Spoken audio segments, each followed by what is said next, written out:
get the party started.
Have you here? Yes. Ladies and gentlemen, thank you one more time. Thank you for being here. And this is actually you. And all this stuff, all these amazing stage and so on, is made possible because of the gentleman next to me, or right over here. Kishomi Group. Hello, everybody. Hello, hello, hello, hello, hello, hello, hello. Hello. Thank you very much, Andreas. You are great. So when we wanted to do the event, I just we are not an event people. I'm telling it over and over again. We were looking for a party that wanted or that could share their insight with us, and I accidentally met him. Told him, can you, welcome by the way, huh? I told him, can you help me? He said, what do you need? I said, do your best. And there you go, we have the best. The best thing probably Cyprus has ever seen, and we are not done here yet. We are not done here yet. I promise something to you. November, 10,000 people.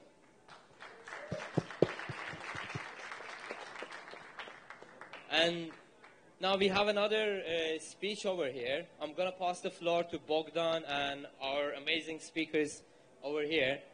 Just take your note. The day is, you know, we are running on the time. We have still a few amazing things left. So Bogdan, why don't you take the stage before I Hey. talking. Hope you guys enjoyed lunch, got some rest, got some sunshine.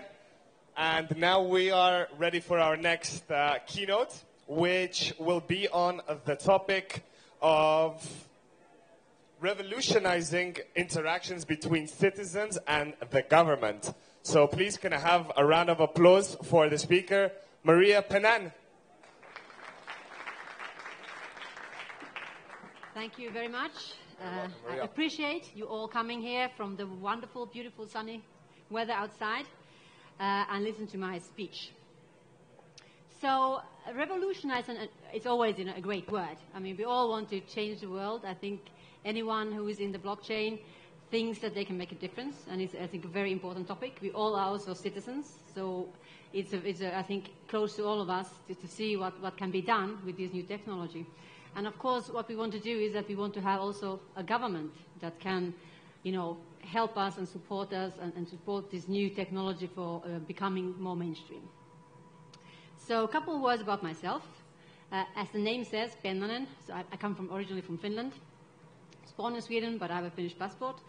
And my journey towards, let's say, blockchain and startups started a while ago. I always had a passion for learning. So I got 3 master's degrees. I'm an engineer. I also did an MBA. And my 3rd degree was from inside in organizational psychology. So I have it all covered, all aspects that you could say. And I think the biggest change for me happened in 2009, is when I moved to China. And those of you who are not too young, remember that those were also very turbulent times economically. Nokia, the pride and joy of Finland, was also not doing that well. Unfortunately, that time Apple came, and I think it taught me a very important lesson that also the giants can fail. You know, nobody is safe from disruption and from innovation, and that innovation very rarely actually comes from inside. It normally comes from outside. And this was also the time when many of my friends who worked for Nokia and other companies, you know, started their own companies. You know, that was the time before fintech as a word didn't exist, but startups existed. And they came to China and asked for my help for getting investments and getting clients, which is, as I understood quite quickly, the biggest problem that startups have is not that they lack of idea or a great business, but they lack the ability in order to sell and actually build a business. And that's what we do. So Accelerator Frankfurt is not your typical acceleration program. It's more of a go-to-market program where we help companies that already actually raised funds, already have clients, and have a track record, so to say. They are successful in their own country or sometimes even in Germany, but they want to come enter the German market, which is, of course, an interesting market with 100 million people, with all the German-speaking countries together. So that's how it started, and how does blockchain then fit into the picture? So 3 years ago, when we started the acceleration program, we were actually seriously contemplating making a blockchain accelerator. But at the time, it was too early, unfortunately, because our business model is based on the fact that we actually need to generate sales within 1 year. So it took a while, but now I could say that we are on the path, and we had our first blockchain company in the last year. So we are very happy about that. And during the presentation, I will also show you a couple of those use cases, 2 of our companies that went through the program. So what do startups all have in common? I guess most of the people here is that I think we think we're very passionate people. You have to be a bit crazy, you know, to dare, so to say, to invest in an ICO or start an ICO. And this is one of the major goals we have. We actually believe that the only way to change is through passionate people. You have to be a little bit crazy, you know, to really believe in what you want to do and really to revolutionize, really change things. And that's what we do. And our job is to attract those people and to help them grow. Because as we know, the ICO normally is just the beginning. So just some examples of the companies that went through our program. We have had so far 26 companies from various areas, mainly in cybersecurity, fintech, and blockchain, and from different parts of the world. We scout many of our startups, of course, from Israel, because this other co-founder, he comes from Israel, Ram Shoham. Myself, I come from Finland, so we scout a lot of companies also in Scandinavia. So we know how to work with big corporates. Our companies do get pilots and POCs with big corporates, finance institutes. And of course, when you enter more into the blockchain space, you also do have to deal with governments. So when we think about blockchain technology, what is so wonderful and unique about it is, of course, that it's decentralized. It's immutable and almost real-time. Some of the applications are getting better all the time. So this is the core of the technology. And when you think as a citizen, what do you want? You want to be included, you want to have transparency, you want to be able to trust the authorities. And of course, we all want democracy, normally, depending on which parts of the world you come. But I think this is the basic human needs. So when you think about the governments, how can they then utilize all these aspects, you know, the technology and the needs of the citizens, is clearly to put the blockchain technology in place in healthcare, in identity, voting, in taxes, and many kind of financial solutions. I think today we heard many of them, you know, how you can help the unbanked and other subjects that you can do. So just to capture a little bit, what is already done today? So of course it's not, you know, it's not that it's not been done already. You can see that these topics that I mentioned to you are really, you know, in space. You use digital currencies. We use voting rights. We have identity management, supply chain treatment, healthcare. Today we had some startup also who is actually doing this, helping us to manage our data and put it in a safe place so we know where it is and who has the access to it. So this means that we are doing it already. This is not only, sometimes we think, oh, blockchain is something that's done only in developing countries. But clearly, of course, there's a huge need for this kind of technology in the undeveloped countries. And because of the facts that we have, that we mentioned before. But I would say that sometimes we think, oh, is this possible? You know, it's so difficult, you know, and implementing such a technology takes years, and maybe, you know, some day in the future we are able to do this. But when you think about it, there actually is a country who already did it. It's not a utopia, it's a fact.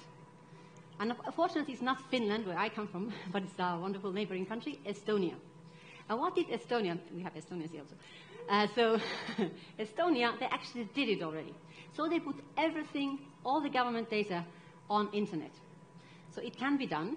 It can be, you know, done in a very structural way. You can put your identity on the internet, and you can have actually access to your data and see what is in there. And you can see who uses the data of you and what they did with it. So very important fact. So it can be done, and it's been done already. So then I want to talk a little bit about those startups that went to our program and who actually are using blockchain technology. So it is something that can be done already today, and I think that's a very important part. So these both use cases are actually from developing countries. And what is the biggest problem, you could say, in developing countries is that there's a very, you know, low internet rate. There's maybe not always access to electricity. But what they all have, as we heard, everybody has a mobile phone. So the internet coverage is 90% in some countries, and the banking rate, the unbanked, is maybe 30% of people have access to banking. So you need to find solutions where the people, they can actually use mobile phone for their payment. And these two use cases, so for example, Ecocraft is a German company, and the founder realized when he was working in all these developing countries is that there's actually not a lack of money to fund projects, but the problem is that there's a lack of projects that you can actually be sure that they're trustworthy, and you can actually track where the money goes. So he set up a program, a platform, where people can actually invest in, and he does. They do the project selection and all these things to be sure that it's trustworthy, and uses also blockchain technology. I will explain it a bit later. The second project I'm going to talk about is Everex. It's a Singapore-based company, and actually they did an ICO last summer. They raised 27 million. And they, of course, tackled one of these big problems that we heard today also, you know, how to help the unbanked, the people who don't have bank accounts and who also many times are migrant workers who need to transfer money to their home countries yeah, you could say they're ripped off because of all these fees that they have to pay. And how you can use then this kind of digital money to do that. So first, talking about Ecocraft. So we can see that there is a big need. For example, this example project that they did was in Malawi, a very undeveloped country. I think very low in the ranking of if you try to get a loan in these countries. So the interest rates are very high for someone who wants to set up a business. And this specific case is about green energy. And there's actually a green climate fund that has $100 billion to use to invest in this kind of projects. The problem is that you have all these institutional investors who are not interested, or maybe if they're interested, but they don't have the resources to try to look at every project of 10,000 euros, 100,000. So they look at projects that are size of 100 million. So with this platform, they can gather these projects and put them and bundle them and then sell it to the institutional investors. And of course, what you need to do is that you need to be able to trust that the project, people actually use the money to build that power plant, that windmill or solar energy plant. So what you can do is that they use smart meters that actually the investors can go to the platform and check that how much energy is being produced and how much energy is being used. So it gives you this transparency and trust that you can actually invest in these projects. Just a short picture of how does actually the platform look like. So clearly you need to have a certain kind of structure that you can bring the investors that can invest in this kind of project in social impact and green energy. The second project I wanted to talk about is Everex. As I said, they did an ICO last summer, raised 27 million. And what they realized that the big problem was of migrant workers. For example, in Thailand, there's a lot of people from Myanmar who have then difficulties of sending this money back to their home country.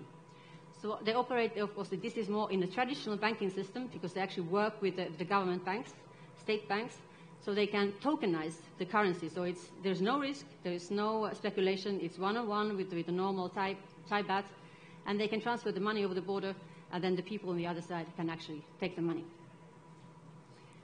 So these are the kind of examples, I think, that show that you can build a business even after an ICO and with blockchain technology. Because, as I said, an ICO is just the beginning. Anyone who wants to stay in the industry and stay in the business, and I think if we think about it, we are these passionate people who want to change the world and revolutionize things and disrupt things, how they're done today, you need to actually build a business. And to build a business, it's wonderful to have the money, but you also need certain kind of structures. You need to have a business plan, you have to have milestones to reach, and many times you need the help from other people to do it. So what we are doing is that we are building an ecosystem of these post-ICO companies, also partners, of investors, who have a common interest to help these ICOs actually to reach the full potential that they want to do. And what is a better place than that you can talk with your fellow ICO, people who also raise money at ICO, and you can talk amongst yourself and try to spar each other. How are we going to do it? What did I learn? What should I not do? So this is the goal that we have. And as I said, I don't want to waste more than the whole 20 minutes that was given to me. I'm happy to take some questions afterwards if you have. But I would like to conclude with, I think, very wise words of a very interesting and wise character that I hold very dear. In the end, if you want to change the world, if you want to revolutionize it, you just have to go and do it and not just try. Thank you very much. So if you have any questions, happy to take them. Okay? Are you personally invested in Everex? No. They came to us post-ICO, so thank you. Anything else? What are the cons and the setbacks you see in blockchain adoption from the governments? I think it's the fact is it's always about people. So what are the biggest setbacks or difficulties in working with governments? Is that you're dealing with people. And of course, many times, there are fears of, maybe does this somehow impact, how the way I'm doing things today. So I think it's about building the trust and finding, let's say, a project that fits both parties. Because of course we can see, let's say if we talk about foreign aid, and the statistics say that only 25% of the foreign aid actually reaches the destination, which is of course a crazy thing. We all want, if we put money somewhere, that it actually gets used on ways we're supposed to. So with blockchain technology, you could then track all the money. Maybe it's not always something that everybody wants to happen because of our personal maybe interest or how it was done in before. I think the best thing is to try to find a project that fits everybody's interest. For example, I think Everest had an interesting case with one country, Mediterranean country on the south side of it, where they have a lot of migrant workers. And of course, it's a very oil-dependent country. So what they can't do, because with the current oil prices, they can't increase the salaries. And it's very difficult for them to attract the employees. So what they do is that they're thinking of, if we could help these employees, with blockchain, with tokenizing the currency, to move the money, to their home countries, which they all do, with a very low fee, you, in a way, give them a raise without actually having to use more money. So I think this is like a case that would be very motivating even for a government to do, because nobody loses, in a way, only Western Union, but I guess nobody cares. So, yeah, so that I think it would be one case. Anything else? And if you some other ideas pop into your mind, or you want to think about it, or think, okay, I think I might need some help with my post-ICO company, feel free to come to talk to us and see if there's something that maybe we can do to help you guys. Thank you very much.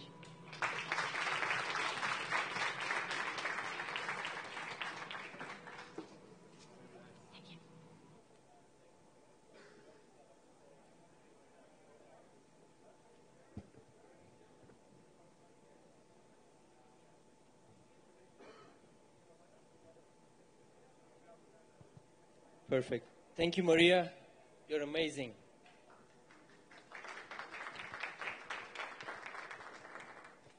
Why don't you go ahead?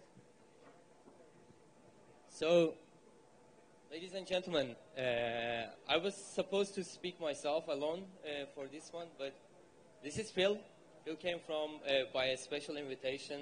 We finally, as a last minute, arranged to get him here. It was a very tough decision to convince him. Well, it wasn't really. It was just one call anyway. But I had never met him. We just had a short call with Phil.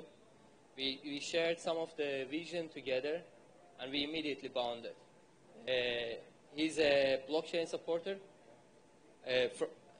Why don't you actually introduce yourself? Who are you? Have a seat also. Let's just make it a little cozy. Well, the trouble with someone as tall as me is that if I sit down... Don't worry, I'm not much taller than you are. My word, I'm falling back here. Thank you very much. Yes, I'm the chief executive of a firm called Magpar. We're in 3 countries. There's 8 companies in the group. And we do, well, pretty much everything to do with blockchain that you could imagine. We have a crypto structuring business. So we, day in, day out, we produce financial products which are backed by crypto. And the trouble with saying things like that is the world falls into 2 halves immediately. You've got people who understand it, and they think it's terribly boring. And you've got people that don't understand it, and they know it's terribly boring. But it's very interesting work, and there's no one else doing it. And then we do a lot of ICO acceleration services, I guess. So everything from tokenization, strategy, structuring, you know, to the sort of the hard coal face end of how you market these things, and you know, bounty campaigns and content marketing and institutional fundraising. My own background is that in the 90s, I formed the first internet company in the UK in 1992. So I spent the next 5 years going around with pieces of cardboard trying to say things to people like, think of the internet as a cloud. And then the 3 years after that, sort of trying to catch my breath as you know, we kind of changed the world, and then it all fell apart. What was amazing is that as we changed the world, we thought we were being so disruptive. We look back, and I can put my hand on my heart and say, we changed shopping. You know, we totally tore that thing up, right? Shopping has never been easier. And then I pretty much went full-time into hardcore capital markets. And what's so amazing about the blockchain is that it's sort of deja vu all over again. You know, anyone that was around in the 90s knows what's coming next. But this time we're not changing shopping, right? This time we might be changing banking and countries and currencies. So it's kind of pretty exciting. I always think it would be kind of amazing to be a millennial. Looking out here, I think there are precisely 0 millennials. Put your hands up if you were born in 1992 or 1990. You're a millennial? Wow. Really? Well, let me make it clear. Many of my team are millennials. Of course they are. Of course they are. And that's why they are shaking it. Because this is for them, because I can't say exactly what it's like outside of the UK. I'll tell you what it's like being a millennial. By the way, I am not a millennial. Oh, thank you very much. In the UK, certainly, I can tell you what it's like being a millennial. Well, you get told that you're lazy. You get told that you don't really have any skills, that you're good for nothing, that you're very, very difficult to manage, that you think the world owes you a living. And then, having sort of set the scene there, you're also told a couple of things. You'll never be able to own a house because you're part of Generation Rent. And so good luck with that. Oh, and also, by the way, we've screwed up the planet. I hope that's not a problem. Phil, can we actually move very fast on this? Because we have 14 minutes, and I'm want so to talk sorry. about AI. What I was really saying is this blockchain revolution is as much political as it is technical, and it's for the millennials. Perfect. And what do you think, how do you think we will be able to utilize AI technologies as a part of the blockchain itself to change the way we do business, to change the way we work? So we're living in an age of extreme automation. You know, I've kind of spoken at conferences and looked around the room at lawyers, and I've been thinking, I wonder if you realize that your jobs are going to be replaced. And it's very difficult to see whose jobs wouldn't be replaced. And artificial intelligence, in many ways, holds all of the riches that the human race is able to offer. It holds the ability to create great prosperity. Without the blockchain, I don't think that prosperity will be distributed. So what the blockchain will mean is that we're able to harness the power of a huge decentralized artificial intelligence system for the good of the many. I actually sometimes get scared of AI. Well, the robots are coming. Did you actually, who saw the Google announcement yesterday? Did you notice that Google just announced another AI that can make a phone call on your behalf and talk to the other party, and you will not notice that it's not a human being? Yeah. It even cracks a joke inside the phone call. Yeah. And I got scared out of it. You know, how am I supposed to know that I'm talking a robot there or a human being afterwards?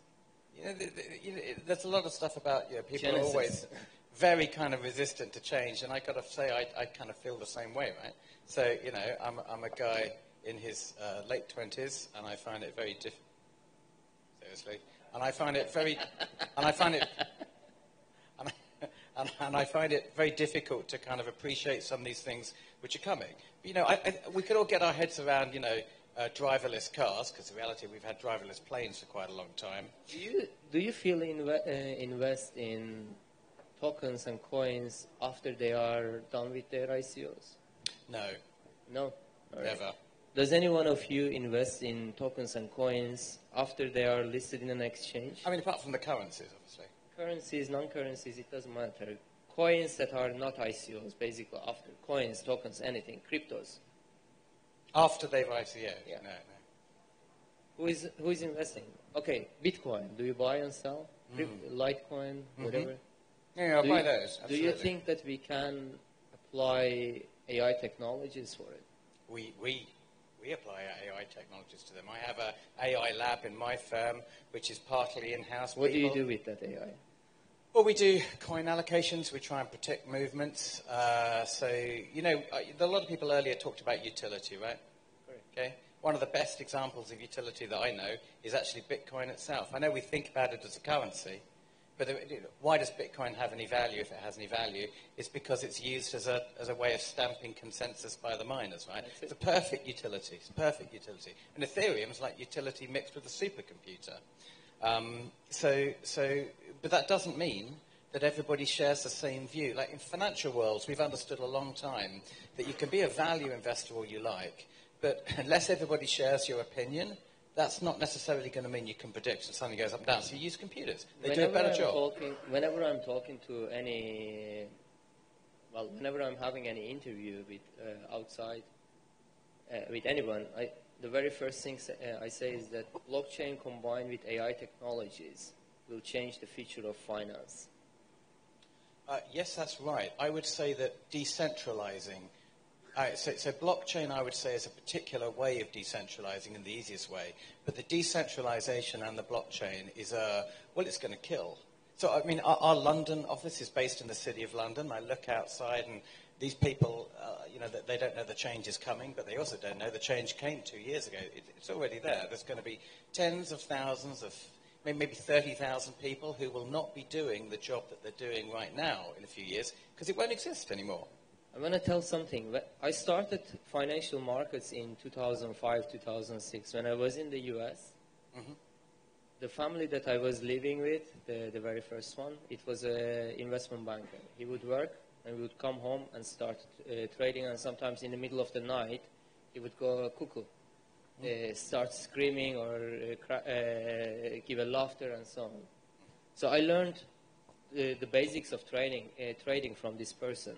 Nicholas Chestopol, his name is, or was. Unfortunately, he passed away.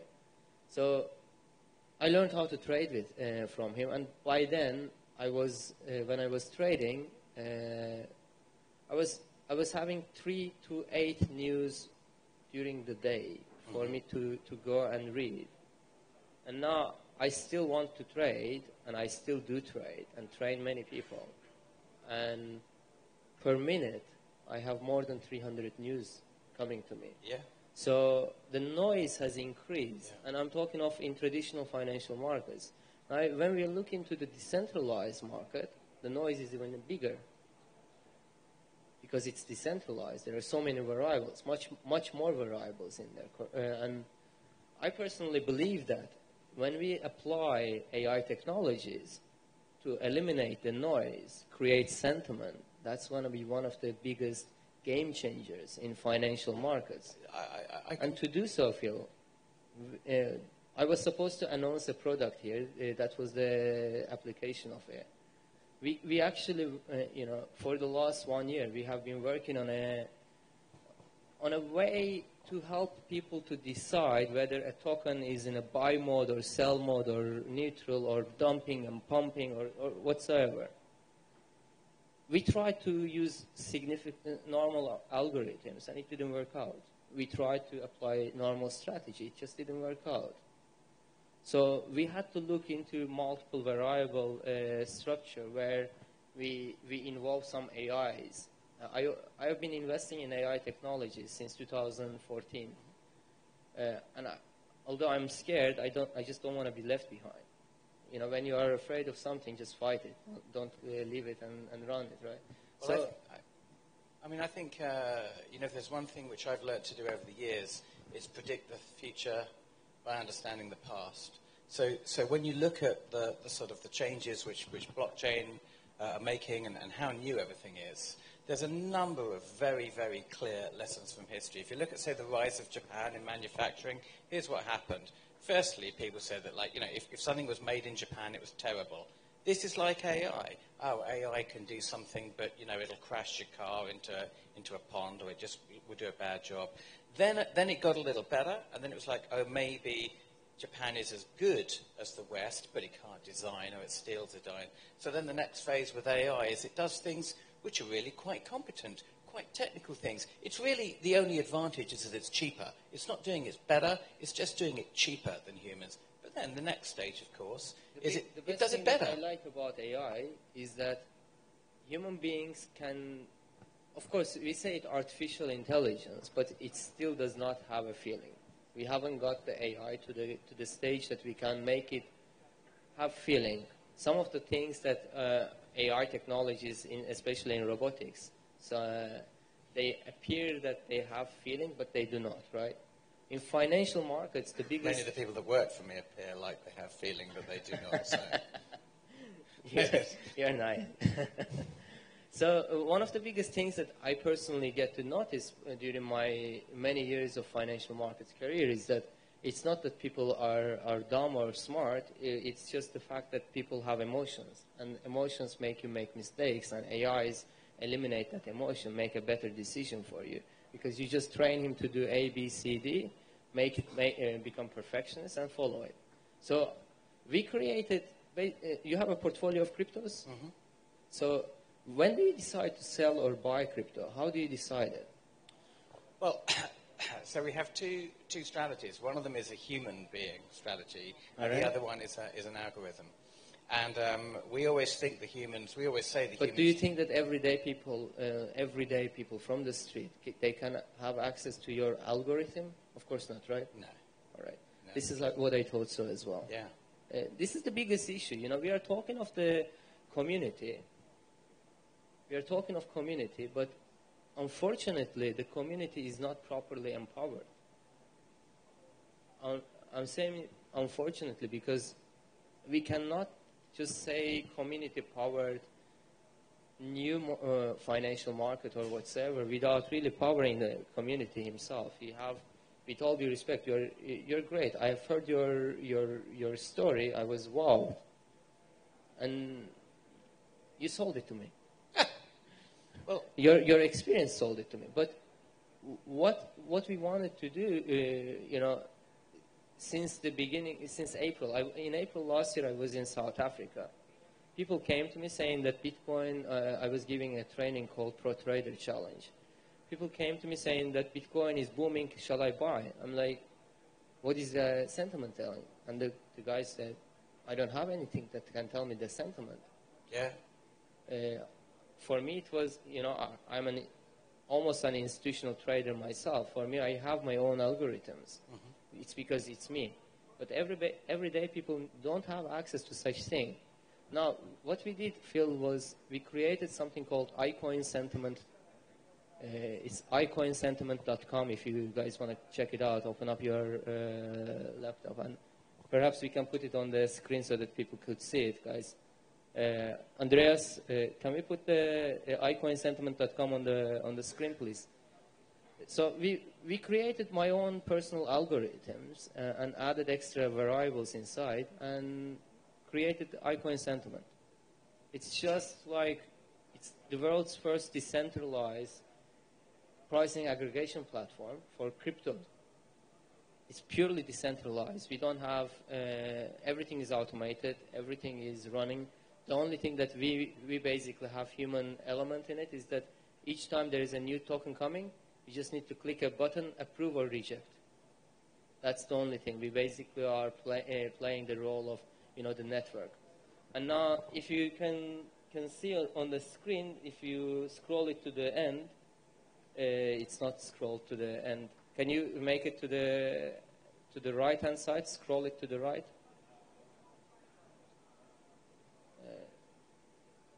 My eye is not really greatest. But anyway, on the right-hand side, or just click on any Ethereum or Bitcoin, please. It doesn't matter. So there it goes. So what we did was we created just basic, simple pricing aggregation. And we applied all these AI systems behind for sentiment. Now, the market is having a live sentiment on it. Strong buy, neutral, sell, or strong sell. It's at its infancy stage. We are training the AI, right? Now, we are empowering now the people to know when the token is in a buy mode or sell mode. Do you think it would empower the people?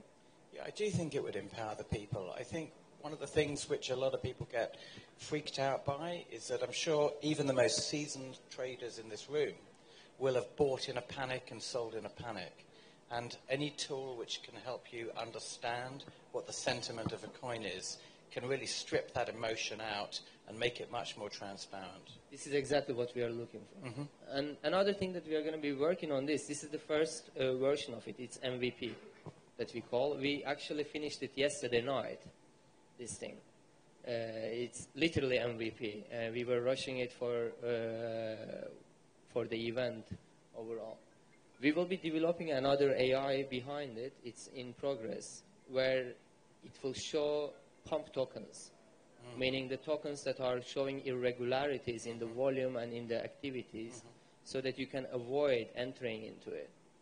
We are also creating additional notification systems inside so that you can be aware of it and you can avoid being a victim, because unfortunately, decentralized is great. However, in the hands of wrong parties, it can damage people. Yeah. And this is what we want to do. Absolutely. So you support us? I support you. Look, you have 3 seconds. Wow, look at that. 1 second. All right. Perfect. Thank you very much, ladies and gentlemen. So if we can have 30 seconds, I know I'm the organizer, so I can have 30 seconds.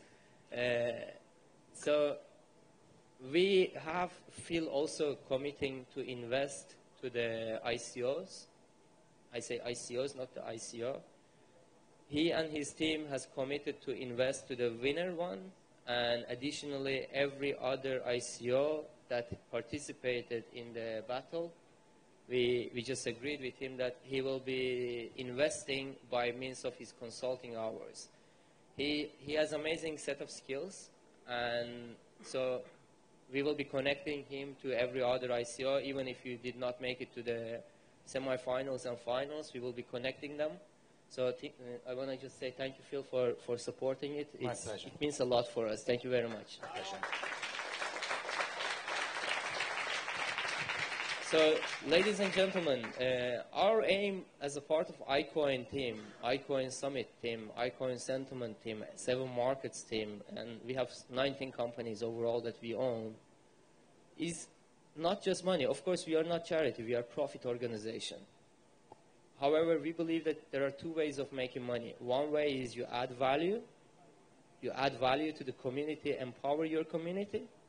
The other one is just do whatever it is for the sake of money. We would rather to go for ethical standards and make money by adding value. Because once you add value, this is my personal mission, money comes automatically. And I personally need all of you guys, every single one of you, to spread the good word out there for iCoin sentiment. And there is also another platform of ours, a2zmarkets.com. Those of you from Forex industry probably know a2zforex.com. This is something that I bought in 2015, November. It was just a blog when I bought it. We turned it into the 4th largest Forex industry media platform in the world. And now we are turning a2zforex.com to a2zmarkets.com. We are adding 5 AI technologies behind.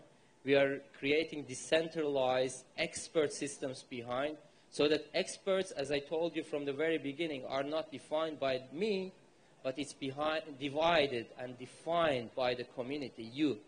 So if you see that many people are showing the thumbs down and saying dislike to an expert, we will be getting rid of them. If you see that people are voting someone who is not known to anybody, we will be pumping them up. So the aim is to empower you, the community, and you, the community, will be deciding who is worth being praised. And again, to do all of these things, we need you, the community. We need you, the ICOs. We need you, the service providers, and everybody else. And I just want to say thank you. This is the first event that we did. I keep on saying this word because I'm crazily surprised to see the outcome. We were expecting initially to have 200 people. 200 became 350. 350 became 700. 700 to 1,000. 1,000 to 1,500 in 2 days. And I didn't know it was possible even in Cyprus. I personally did not know that it was possible. And we probably will we are excited about it. And I'm so glad that we have supporters like Phil. We have supporters like Jay Best, Yasin. We have supporters, I don't know, of everybody. And most important of all, I have an amazing team over here who is working day and night for one cause, to empower the Cyprus community, to empower the Bosnian community. Phil, thank you very much once again. Ladies and gentlemen, it was Phil and me. Thank you very much. And we have the next thing right now from David. Thank you, gentlemen. Thank you.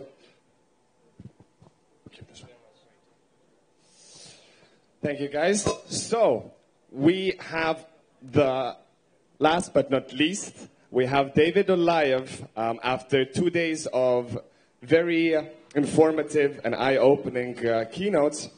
David Olayev will be talking about main tactics and strategies for ICO campaigns, which I think there's been a lot of creative juices going in people's minds for the last 2 days. So in order to know what tactics and strategies to use, David Olayev will give you an insight. So give a round of applause for David. Thank you. Thank you. So good afternoon, everybody. It's a big pleasure for me to speak today with all of you. And we are ICO Brothers. Let me introduce myself. My name is David Olayev, and I am a co-founder of it. We are big experts in the ICO market, and because we already participate with more than 200 different projects, and we want to give some of our experience for you. We think it may be helpful for the projects, for the advisors, for the investors, for everyone who want to play in the ICO market for today. So, our theme is the strategies and tactics at ICO campaigns. First of all, what we need to do when we create an ICO, when we want to launch the ICO campaign. Everyone can do the internet landing site, everyone can create a good or bad white paper, everyone can launch that, and after that, everyone want to ask what we need to do next, what we need to do. Maybe we need some listings. Okay, yeah, we need some listings, come on, yeah, we listed. No money, no people, no contributors. Okay, after that, maybe we need some activity on the Bitcoin talk. We need the big race activity. We need community. You raise community, you don't have anything. So why? What we need to do? Everybody wants to know how it's going, and today we will try to give you some part of this information, and it may be helpful for you in the future. So let's start from the strategies. What does it mean? At stage when you prepare your concept, you can choose one of these strategies. It may be fast. It's good for the small projects. It's good for the small caps, for the small teams. And because you can do this fast, you do not need too much money. You just want to tokenize your business. It's okay. It's normal. You want to create the global company. Global, it means something like new Ethereum, you know, something very, very big, something like EOS, something like this. It's actually for the big caps, for the big institutional investors. It's for the excellent teams, for the big number of advisors, for the big international business projects. It's okay. It's long, it's hard, it's difficult, but this is the good strategy. Also, you can take something for the long.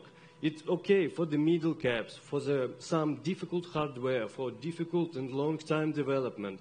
You can choose it and you can do it with the long raising of the community, with the too much rounds, pre-ICO round, closed pre-sale, first pre-sale, early pre-sale, and you can do it from 3 to 9 months and do it well. Okay, and the last, this is the hype. This is for celebrities, this is the project who want to go fly to the moon after the first day of the listed by some exchange. Is for the projects for something like, okay, let's go from Earth to Mars. It's just for the hype projects. Okay, we choose and we understand what strategy we need, what we need to do after. The next step, this is your tactic, because you need at the same time to do all of these things. You need to have activity, you need to have some good status, you need to get some traffic, and you need the conversions. And all of these things you need to do at the same time. So let's see details about each one. What's the activity? What do you need? You need constant updates, information on your website, because every time when you update something, people will see that and see some changes on your site and see some new announcements, and it's interesting to spectate it in the future. After that, you need the live Twitter with the followers, live Facebook with the followers. You need also Telegram channel for readers. You need Telegram group for community. Why difference? Because some people, some investors don't want to read few hundred messages per one day from the community. They need just read updates and announcements. So you also need the Telegram chat for the community members, for the questions, for the answers, and for the every time connection with them. You need the Bitcoin talk and Reddit activity, but you don't need the hype on these platforms. You need activity, because what's this, the Bitcoin talk? It's not just a forum. It's a blockchain community. Investor not need to be inside blockchain community. Investor is just investor.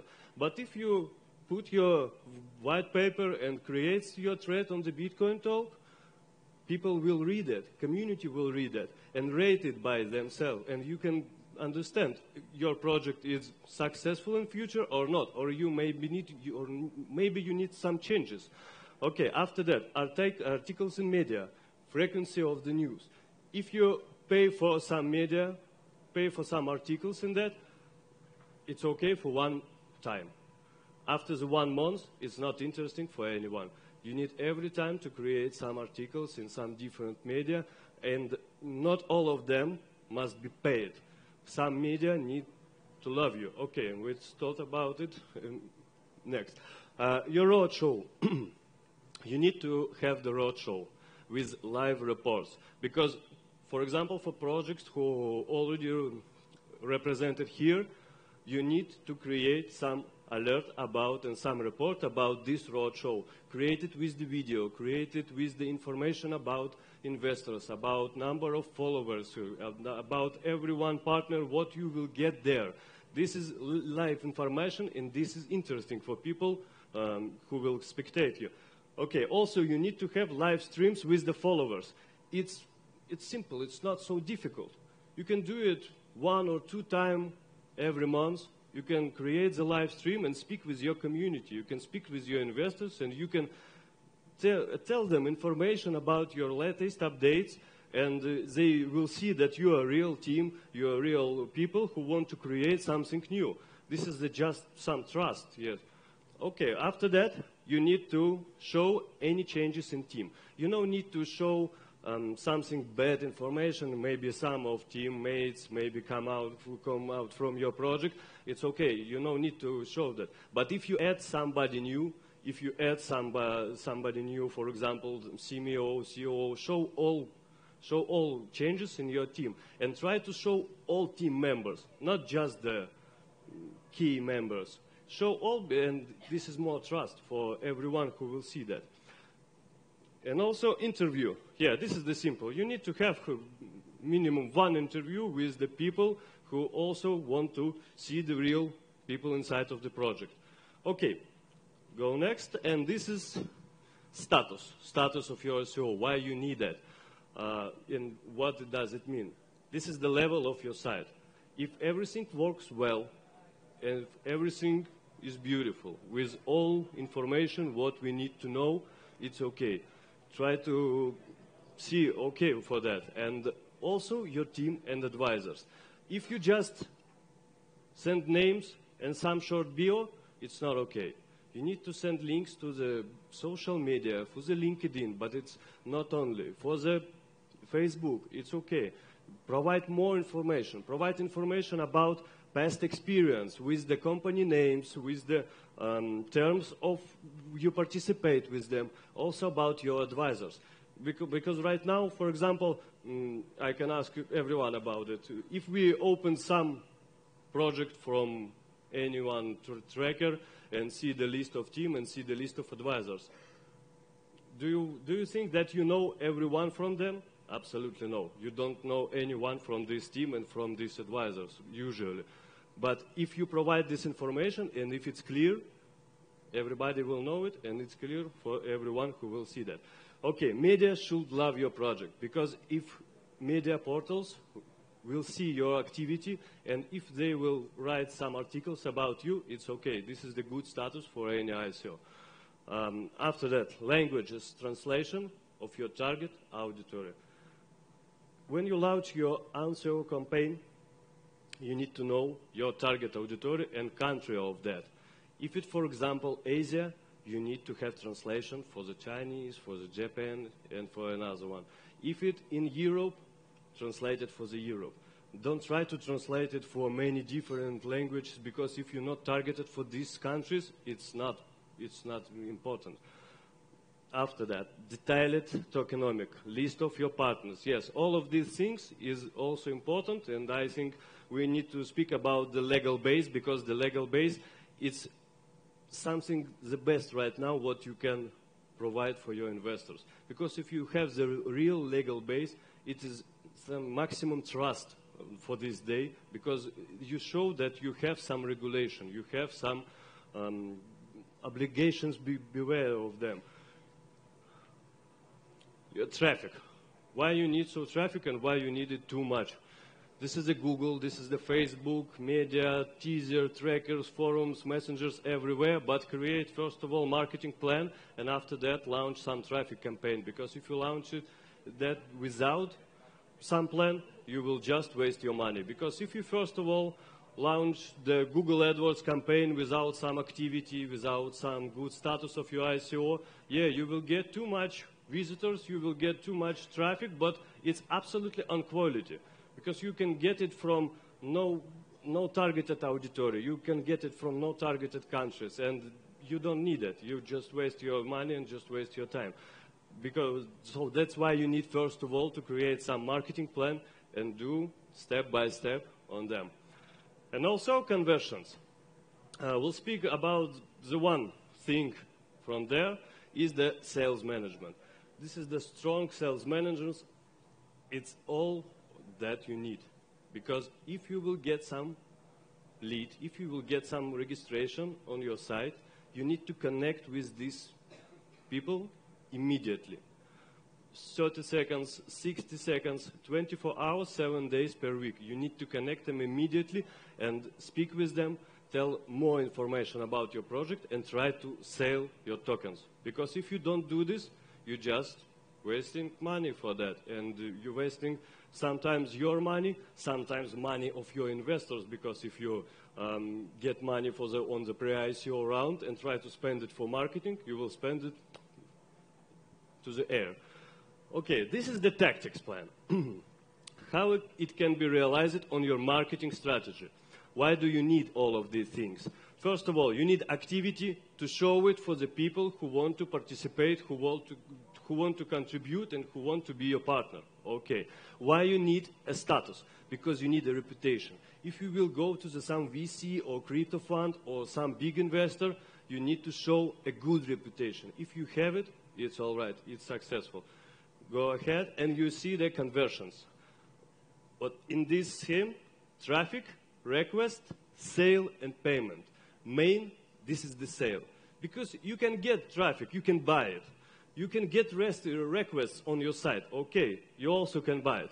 You need the sale. Because if you have the sale management, you can sell more. You can sell all of your tokens. No, and also payment. Okay, and also you need to traffic, you need to provide it because you every time need constant traffic of interested visitors. This is the just short marketing view about that.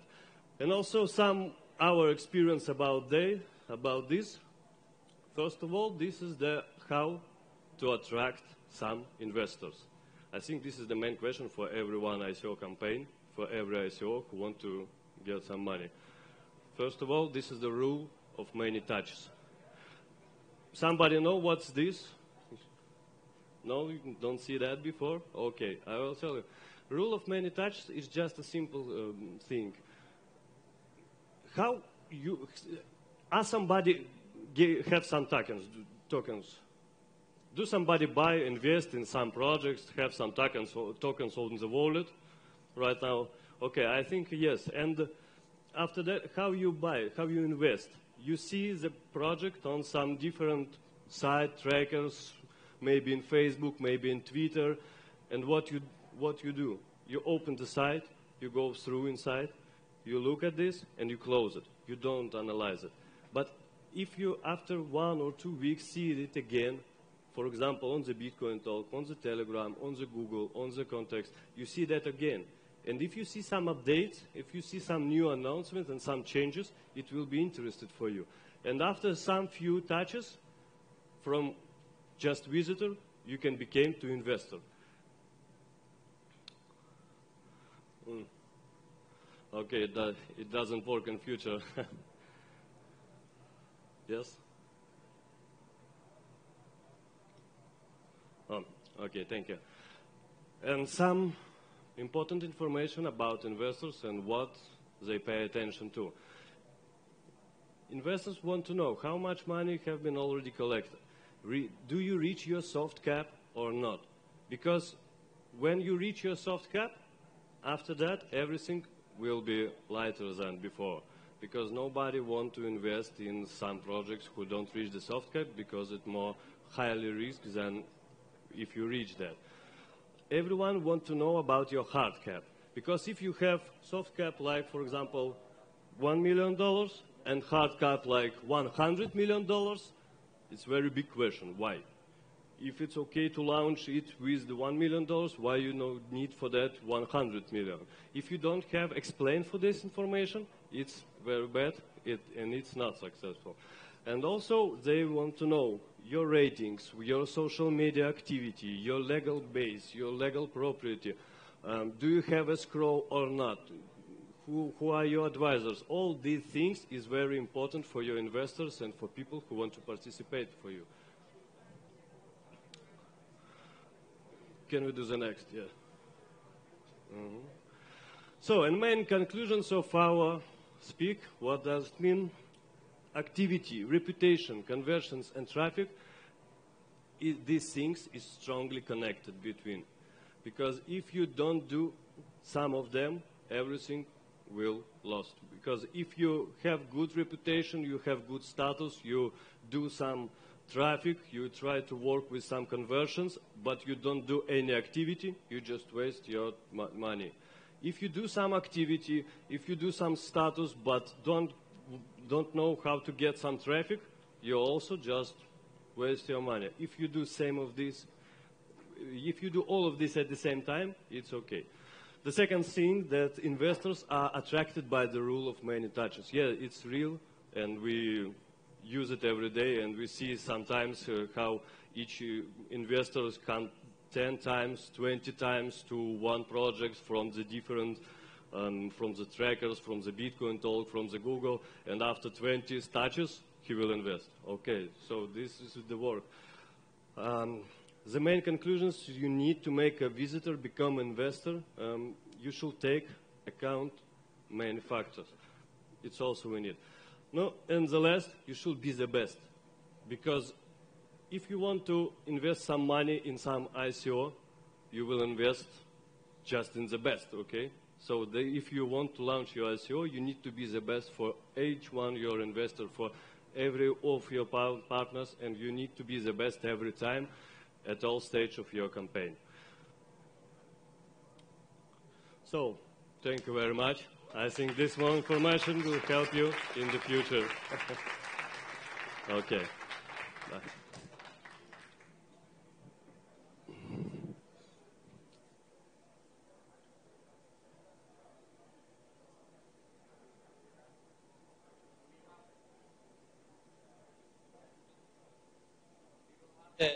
We will have the semi-finals now.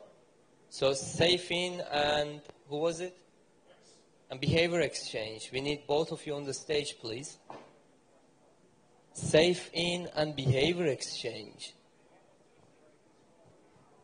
And also, Bogdan, we have the, can I have the list of the jury, please?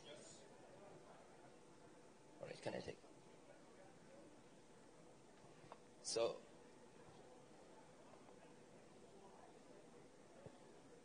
Behavior Exchange and Safe-In. Can I have you guys, please, to the stage? Come on. Well, if someone doesn't show up, he's automatically disqualified.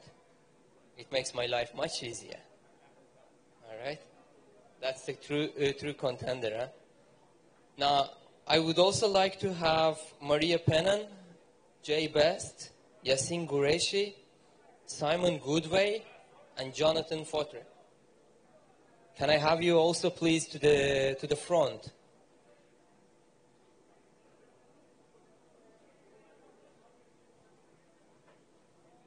Perfect, thank you. Behavior Exchange.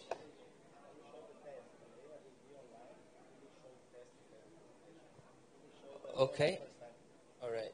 So, just to get things going, because we need to keep things neutral, this is how it's going to go. First of all, paper, scissors, rock. Come on, who's going to go first? Paper, scissors, rock. Winner goes first. Winner is a loser. So you go first. Winner is a loser.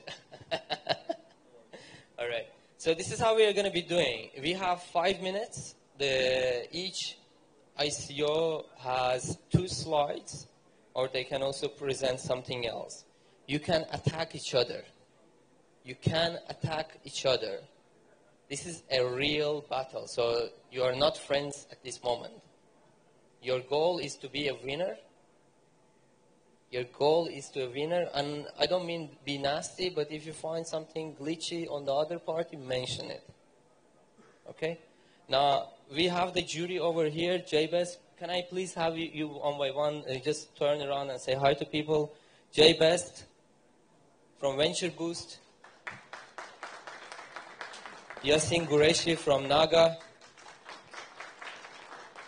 Maria Penan from Accelerator Frankfurt. Simon Goodway, Top ICO. And Jonathan Fotre. I want to call you miner. I don't even know how to. GPU mining. So this is how it's going to be done. Each ICO will be presenting for 5 minutes. Preferably it's 3 minutes, but you can go up to 5 minutes. We will be opening the voting poll only for 30 seconds for you to vote. 30 seconds only that you will be able to vote. The audience vote counts for 60% of the result, and the jury vote counts for 40% of the result. The jury, please vote between 1 to 10 and mention the name of the ICO and the number, basically, that you are giving. Now, Seyfin, the floor is yours.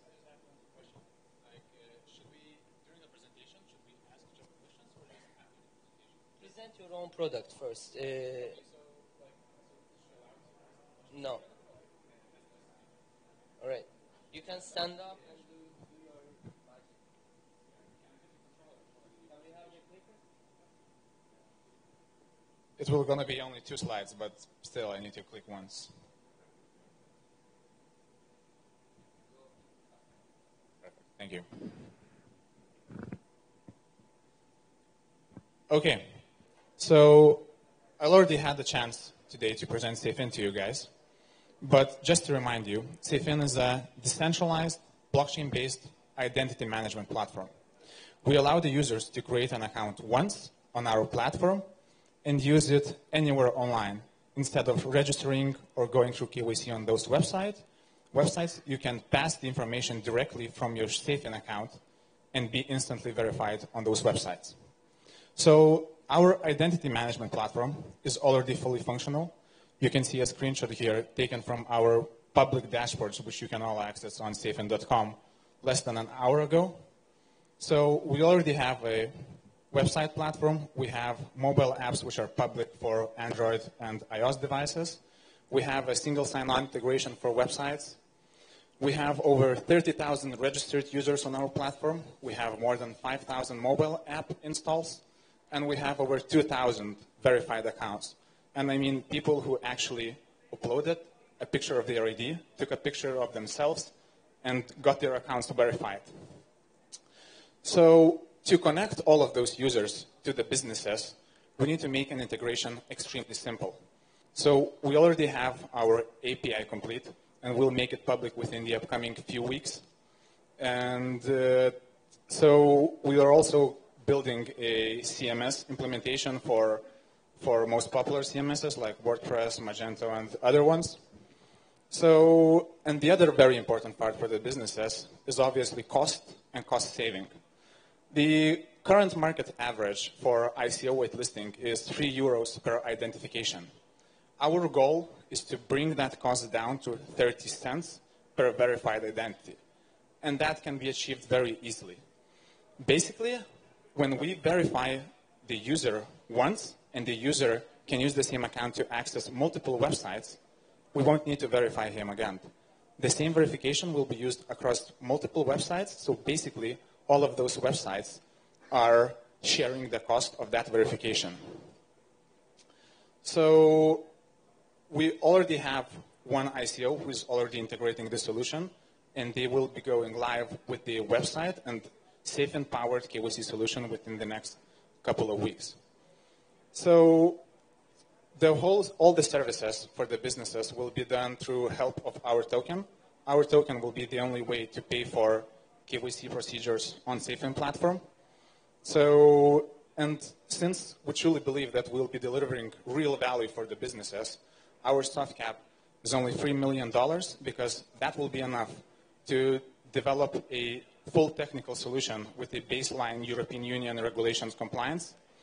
But since we're aiming higher and we're looking to comply with the banking and financial services regulations, not only in the European Union, but in North America and Asian markets as well, our hard cap is $21 million US.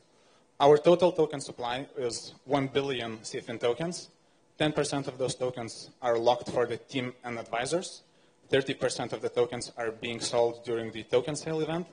And the remaining 60% of the tokens are locked for 2 years, and that will be used for various incentivization schemes to incentivize businesses and users to join Seyfin platform and to fund further development of Seyfin platform. Yeah, so the next slide basically summarizes all of these details. So we intend to establish CFIN as a default solution for banking sector, for the whole crypto industry, including ICOs and other exchanges, for credit sector, and for security exchange platforms. So we strongly believe that a well-planned execution and well-executed growth will have a tremendous impact on our token price, and at the same time, it will help to adopt CFIN among users and businesses. So thank you very much, guys. I really hope that I'll see you in the finals, and hopefully we can show you a live demo of logging in through QR code in the finals. So, oh yeah, sorry. The public token price will be $7 per token. So I think we have like 30 seconds for the questions from the jury or the audience. Any questions? Sure, go. What will grow up the value of your future token? The number of users or the number of platforms that use the token? Okay, so the answer is both of those, because CFIN token will be the only way to pay for our services. So businesses will need to buy CFIN tokens in advance to use our platform. So basically, they will withhold CFIN tokens, and together with our business and user base, the token value will grow together. Thank you. Your roadmap, I think it ends in Q2 next year. What's after that? Yeah, so basically, till Q2 after next year, it's basically to establish the initial client base across the globe in North American, European Union, and Asian markets. And after that, we'll just be trying to penetrate those markets more heavily. Just a bit more details on your go-to-market strategy. So how are you going to, I mean, you want to tackle the banking industry and all these big players. So how are you going to actually do it in practice? Okay, so our first two major industries that we're targeting is the crypto industry, which we believe that will be not as hard to tackle as banking industry because, you know, all of the ICOs are looking for KYC solutions themselves. Exchanges are struggling with the KYC procedures and the registrations are heavily delayed. Now, as of banking sectors, we had a conversation, we have a very, very interesting conversation with one of the representative from anti-money laundering department from one of the largest banks in the Baltic states. And all the regulations in the European Union already allow users to open the accounts remotely because the regulations already exist for online identification. But only very small number of banks are already onboarding customers online. And as you all probably know from today, for example, Revolut, which is not really a bank yet, they're doing that very successfully. And the big banks are afraid of them because they are growing extremely fast. So our goal is to present the big banks with the solution and show them our solution is technically safe, is fully compliant with regulations, and banks will be happy. I understand, but how would you do it in practice? I mean, do you have the relationship to the banks? Do you have the knowledge in how to do it? Do you have the expertise inside of your team? Yeah, so we have so within our team, from the growth advice, we have a very good, one of our growth advisors, he was the first executive person for the sales team in Trustpilot, so they are very good with growth, but they don't have any banking growth experience. But even with this solution, we already managed to get a conversation with one of the largest banks in the Baltic states. So I truly believe in our team, and basically banks are seeking for such solution already. They just don't know how to do it. Yeah. Thank you very much. Safe-in, ladies and gentlemen. Thank you very much. You've done a great one. Now, the next one is behavior exchange. You have 3 minutes. You can go up to 5. I don't know if you need this or not. And 2 minutes for the jury, please. Thank you. So thank you again for all the votes. This time we decided that we will not show you the presentation, but that we will show you the live product. So this is now for the first time, so we never showed it like that before to a larger audience in any other event. So I would like that you do it with me. So can you take, please, your mobile phones? I know you're filming and everything, but we can try together. I will also show it on the screen, but you can try it as well. And then open the browser and go to demo.hudo.com. You can see it on top. Yes. Please go to demo.hudo.com. And don't do anything yet. I will lead you through.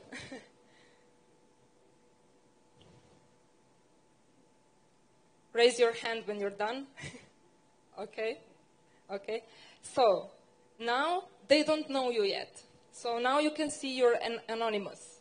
And if you scroll down, you will see different products for all kind of age, for different interests, everything. Okay, you can check it down. You can scroll down. Okay. So now if you go back on top, let's imagine that this is now some kind of company that is selling the products, right? So now pretend that you are somebody. You can choose how you are. You can choose woman. If you're a woman, go to woman and scroll down. So now you will see different offers. Okay, and you can go back on top and you can change again. You can pretend you are a teenage girl and you can change for teenage girl and scroll down again. And this is how simple it is. So, of course, the upper part will not be visible. You will come to the page and it will be adjusted according to your profile without you even knowing it. Of course, then you can go to the home page and you can still scroll through other offers. And imagine that this can be done for any industry, not just selling the products. It can be done for small enterprises. It can be done for bigger telco company. It can be done for insurances, for banks, anyone. So now I would like to invite you, our CEO, to explain also some other part. Thank you. Am I? Okay, very short. There are two added value which we believe will bring to the global society with that project. Number one is for the people and number two for the companies. For each of you and for the ordinary citizens, we believe that we will help them to understand and use the internet very easy without being bombarded with irrelevant content and with a lot of things which we don't need. And especially the problem last few years in the world is that people are becoming blind on the internet because there are so many things which is not target, which is nothing to do with us, that we became like annoying, feeling annoying, and we don't want to visit certain things. So with us, we will try to be friendly to each of the visitors and show him what we believe is close to his interest. But even more important is that we have very big added value to the companies around the world. There are big guys like Google, Facebook, Amazon. They already know about us everything, and they are able to use these informations to optimize their business. And that's the reason, and the main reason, why they are growing so fast and why they are so strong. Now, hundreds of thousands of companies around the world, they will never have access to that kind of tool like these three big guys and some other has. So with our help, we will be able to give this to all of the companies, and they will be a little bit more fair position versus the big guys and offering sometimes even much better products than they have. But now they will have a chance to offer to you on the way like they are doing, and that's it. Thank you. So at the moment, like we mentioned before, we are in private sale till the end of the May, and we are looking for soft cap of 4.2 million. Pre-sale followed by crowd sale will start in the end of June with hard cap 21 million. So now if anyone has any question, you can.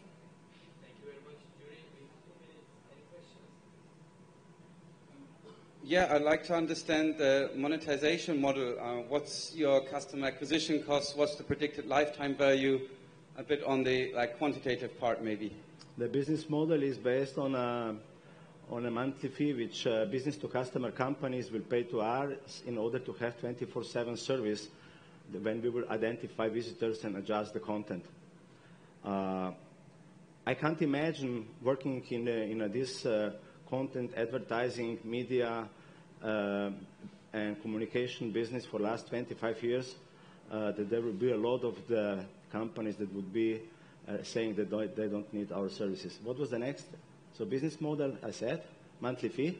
Like metrics, customer acquisition costs, lifetime We value. have, based on the experience which we have in the first part with the profiling, we have, depends of the local partners in each country, we have different approaches.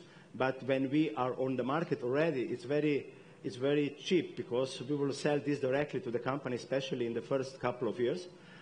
Sales model is that each person will call a certain number of companies, go to there, present the product, and if we have an average price for the average company, the price will go from $100 to a few $1,000, depends on the size of the company. So also small entrepreneurs will be able to afford that, and big telcos and insurance companies will have also, but they will pay a little bit higher price. So if I understand it correctly, it really ties in with, it's about understanding the individual customer more, showing them what's relevant for them, and so it could tie in with personalization, like having a shopper profile, even across different stores, if I understand it correctly. So it would be a persistent like shopper profile, so to speak. Yes, exactly. Okay. So not only stores, but practically every business to customer company is today trying to communicate with us. And every business to customer company, even if it's not selling directly, is presenting their products. So they would like to present to you the product which is fitting your personality. Please, close. We don't know exactly. One last question, because we need to finish it up. You will store a lot of information. Do you decide which blockchain will store this information? And you will have millions of websites that will want to take this information at the same time. How you will manage that? If I understood the question, which blockchain technology we choose? Waves. Yeah, the blockchain How can do offer the information. How do you store the data, basically? The data will be stored in the computer of the people. So this completely decentralization versus centralization with big eyes. So you will be the owner of the data. It was said this before. Some of the people didn't participate. That's the reason why I didn't say once again. So all the data is stored in your computer. You are the master. When you visit her page, we will just see in your computer who you are. When you leave it, nothing can stay with her page, nothing can stay with her, with us. Thank you very much. Nice idea. Thank you. Thank you very much. You can stay on the stage. Thank you very much. You can please take a seat. Guys, can we open up the poll for the first one? Jury, can we please write your votes? Make it hidden. Andreas, can we have it? Can I have the 30 seconds, please, here? Let's go. You have 30 seconds to vote. Slido.com, 30 seconds, we go. Slido.com. All right.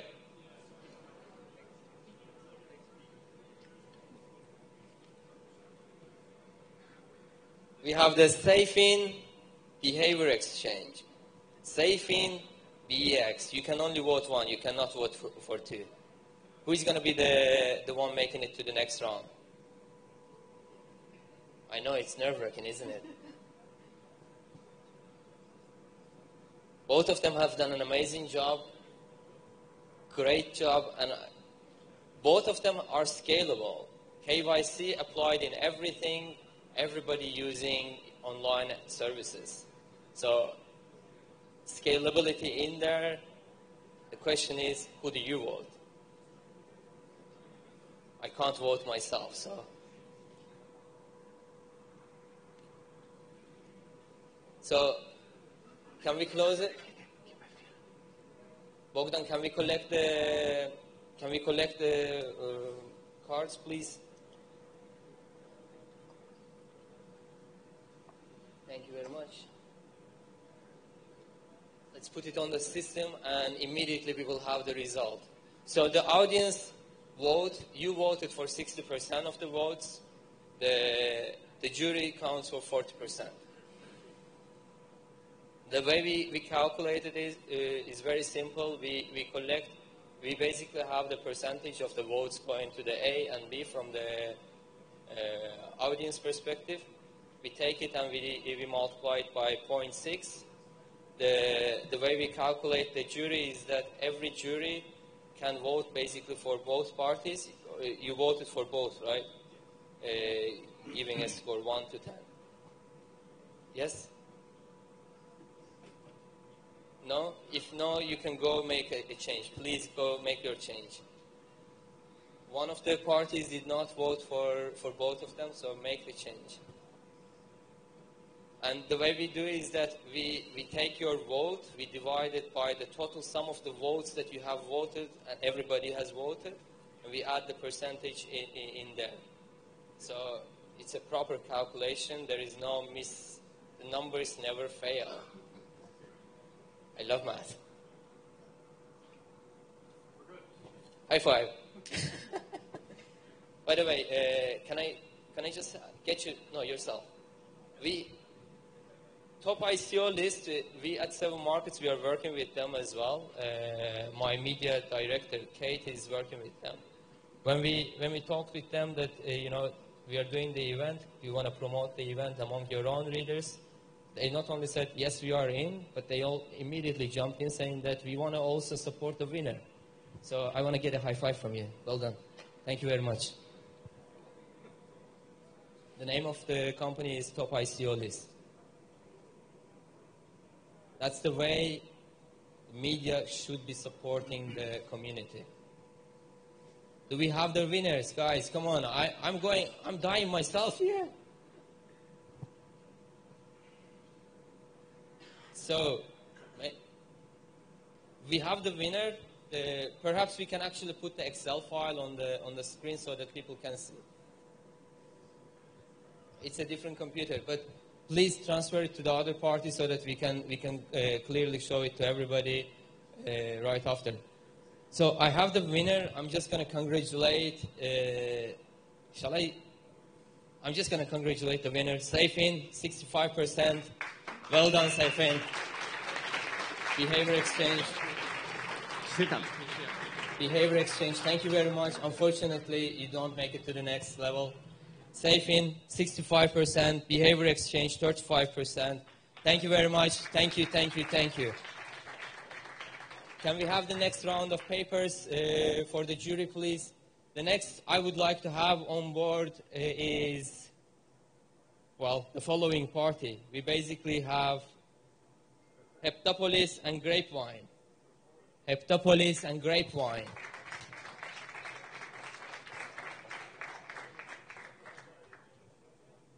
So who is the paper, scissors, rock? Behavior exchange. You forgot the phone.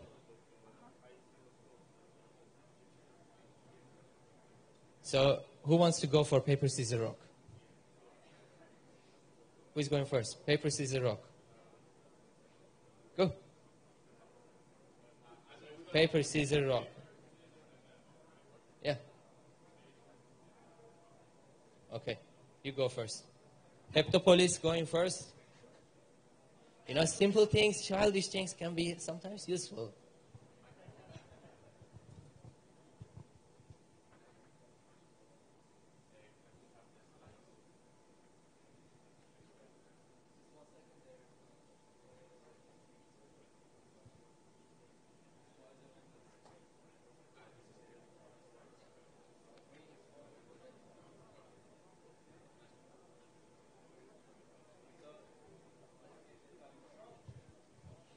Good afternoon, everybody. Thank you for inviting us to come up to here.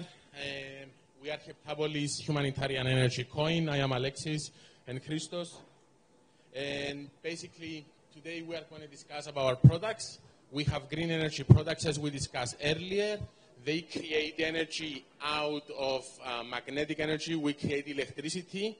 And they are already working products. We've been developing these products for decades now. They are ready for production. We are in blockchain because we would like the funding and we would like to protect our patents. We have 3 products launching right now. The autonomous climate system is like air condition and heating at the same time, but is 95% energy consumption saving.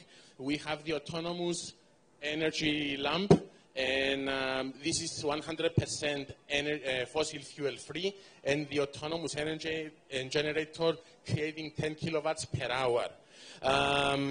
We already have a pre-order of 20,000 units of climate systems on board to start mass production.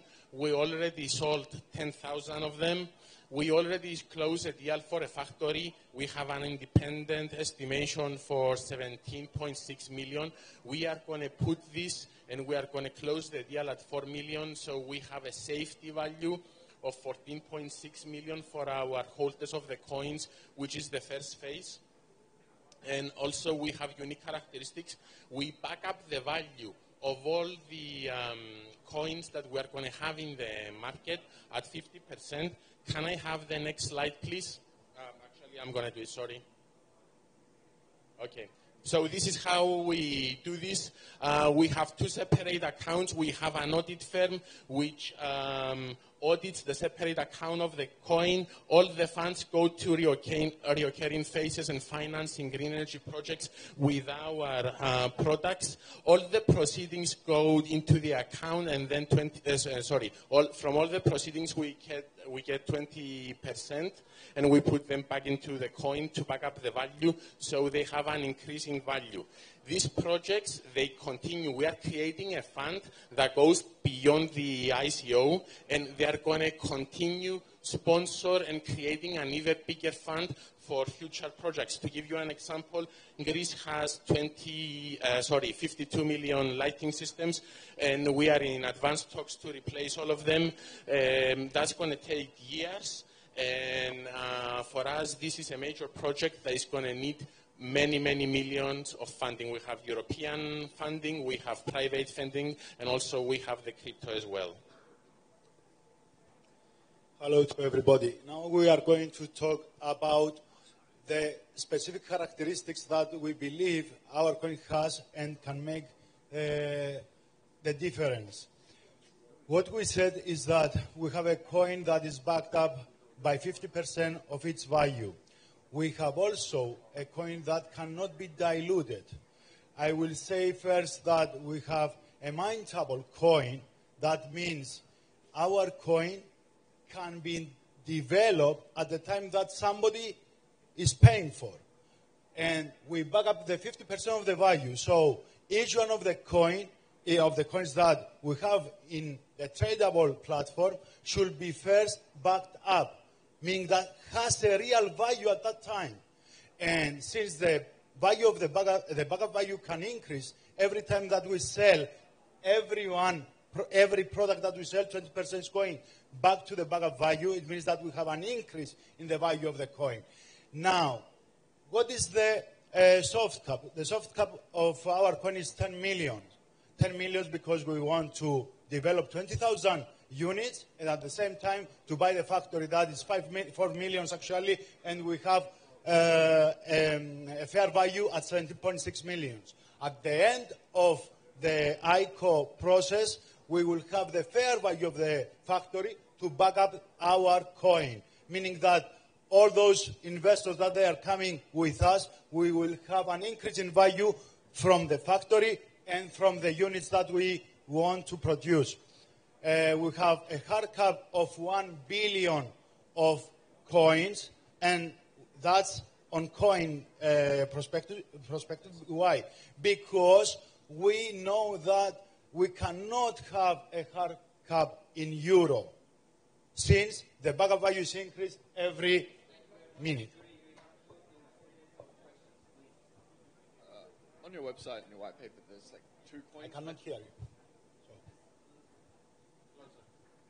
So on your white paper and on your website, you have 2 coins listed. So there's this one, but then there's another one that's called Think Coin. We have 2 coins? Yeah, like it says that there's 2 coins. It was confusing to me. No, we have 1 coin. I can show you later. Okay, if you want. But we have only 1 coin. I cannot understand why you said 2 coins. It's only Heptapolis Humanitarian Energy coin. There is no other coin. Okay, well, maybe it was just the wording with how it was put then, but okay, fair enough. So who is actually behind the company? Does it have something to do with the Greece government? Because I'm a bit I don't really understand. So why do you want the ICO people funding your ICO fund the Greece, this lighting system that you're doing? The ICO can give us the chance to move in the market, in the global market, easier, faster. If we go just with one specific investor, let's say that he can give 20, 30, 50, 100 millions. It means that we have only one customer. But through the ICO, we can have as many customers as are the coin holders. And this is going to help us to spread out our products easier and faster. It is something that is very important for us. It's strategical. It's a strategically decision. If we can move fast enough, we can beat the market. If we cannot do that, then we will have problems. Because if we just look around what is happening, there are wars anywhere only for energy. Only for energy. Yeah, given that you have a buyback, what's the regulatory status of the token? Because in my mind, usually buybacks imply a debt instrument or something of the likes. We buy back at the backup value. It means that if somebody gets in the coin today at 10 cents and the backup value goes 20 cents, from the 1st of October, he can sell it back to us at the backup value, meaning that he earned already twice the money of what he invested. One more question. Since the product is also important, I have one question. You mentioned an efficient energy generator, if I understand it. From what are you generating energies? Wind, water, solar? Can you elaborate? We use the magnetic energy. The magnetic. From magnetic energy, we create kinetic energy, and from there we create electricity. Yeah, but from what do you create the energy? From what other energy form? Wind, solar. If you use magnets, okay, you will see that. So mechanical energy. No. If you use magnets are giving a movement at the time that you. Yeah, but what moves the magnets? Actually, this is our innovation. Thanks a lot. Heptapolis, gentlemen and ladies.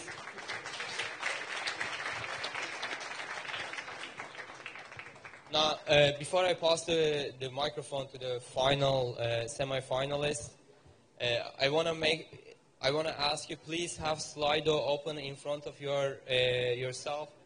We will stick to 30-second voting. We will not be going further.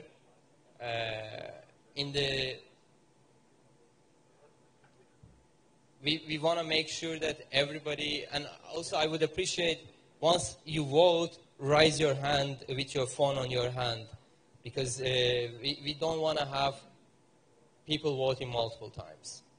Please. So, final, Grapevine, take it away. Thank you very much.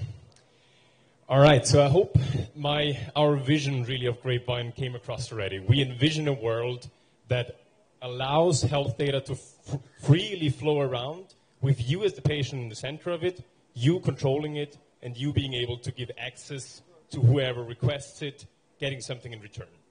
And I promised you in the last pitch that we are having a big head start from our competition, right? And now let's have a look in the next couple of minutes how we're going to do that. This is a map of health information exchanges that follow a certain standard method. It's called IG. I don't want to go into that, but what's important to take away from this? These are real projects. The green ones are live projects, the yellow one are in pilot stage, and the red one are in planning. It's a live map, it's a Google map, so anyone can access that. And that's the industry we come from. That's what we do. We, the company that founded us, Tiani Spirit, operates 15 of these green dots, overall around 100 projects, covering 300 million patients as of today. So that's the basis we start from, and that's the industry we come from. So we know all of those guys that provide that. We're in that industry since more than 15 years. We know the decision makers in the healthcare industry. We know the government. We know the stakeholders it needs for that. And the idea behind Grapevine is now we abstracted how we do that on a regional and national level, created a blueprint that we're going to put open source, and this blueprint will allow all of these, but also individual healthcare providers, to integrate into what we call the global Grapevine backbone. To enable the exchange of the data. Sounds good, I hope. And now let's have a look at how that works. It's a high-level architecture. I'm not going to get too technical, I can promise you that. But it really just outlines the 3 components it needs for that. And first of all, in the middle of that, you see what we call the Grapevine orchestration engine, being part of the Grapevine data broker. That's what we do. We don't store data, we don't pull data together. We just are a broker of that healthcare data, so to say. There's a lot of detail in there. There is a couple of private blockchain in there and so on. We can go into that later, but we don't really have the time and the capacity to do that right now. The second piece, and that's the really interesting one, and that's, again, what differentiates us, are the red boxes down there. We call them the facades. That's how we integrate with the existing legacy systems. It's a piece of technology you give them. Because it's standardized and it's interoperable, it's extremely easy for organizations to integrate that. So that's not a separate API that they need to get familiar with and so on. Because it is IHE-based as well, it's very easy to integrate your information system at your clinic, at your hospital, into that. So you're going to have one of those facades up and running, and there are already a lot of them deployed, as you remember back at the map. And also we're going to facilitate more and more of those facades being deployed. And the third part is on the top, you see the patient and the data requesters, providing them an graphical interface that they can interact with that data. And for that, I'm glad I can show you something live here. We don't have it on the slides, but we have the app available for that. So that is how for you it would look like accessing that. Here is a list of your clinical documents. You can click on that. You see your vital data. You see your heartbeat, your distance, all of that. And let me just give you one example how that could look like. The clinical data could be any data. It could be a discharge summary. It could be a laboratory values. But it can even be X-ray MRI data. So that's, for example, a live image of a head. You can change it. You can zoom in. Quite extensive functionality. Right. And now, this is the future we envision. The Grapevine community coming together. On top, you see what we call the data requesters. So they request data, and the red dots are the cryptocurrencies, the grapes, that they're going to be offering in exchange for that data. Could be a pharmaceutical corporation for clinical trials, but could also be governments or universities for medical research, right? At the side, you see the patient with the app. Everything goes through them. They always have to approve for them. And at the bottom, you again see those healthcare providers. Quick message or quick information about the token, information about our ICO. We have an ICO coming up from mid of June until mid of July. We had a pre-sale already. We're right now looking to close that gap to have the funding available, and that's also why we're here for the ICO. Hard cap is going to be $30 million. Soft cap is going to be $4.5 million. 45% of the token will be up for sale. And all of the funds raised will go into a non-for-profit foundation based in Austria. We're working with Austrian regulators, so all of that is legal and correct.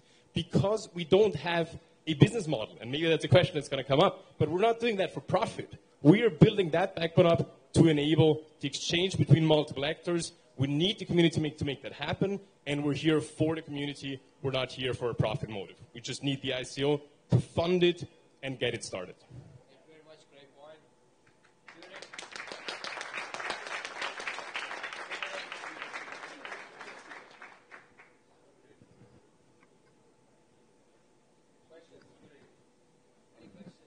Are you registered as a non-profit organization then in Austria, or?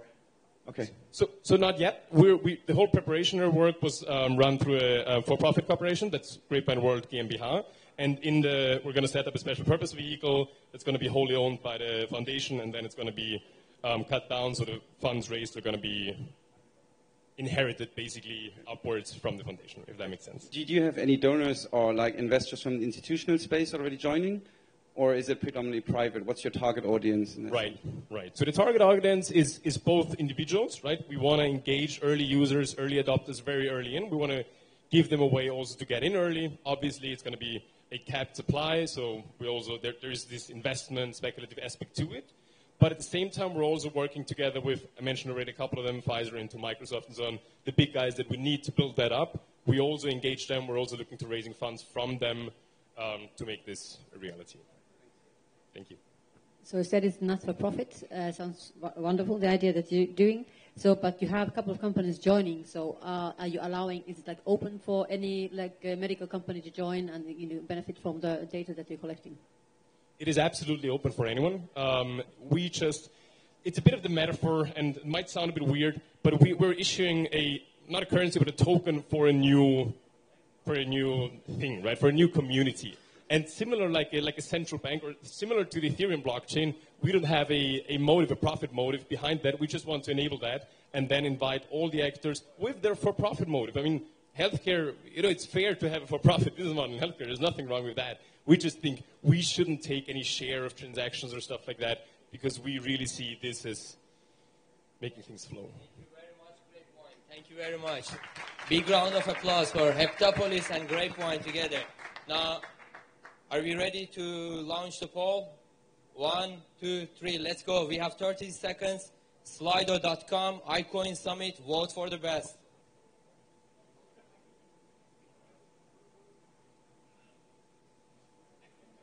No, you shouldn't do that. Okay.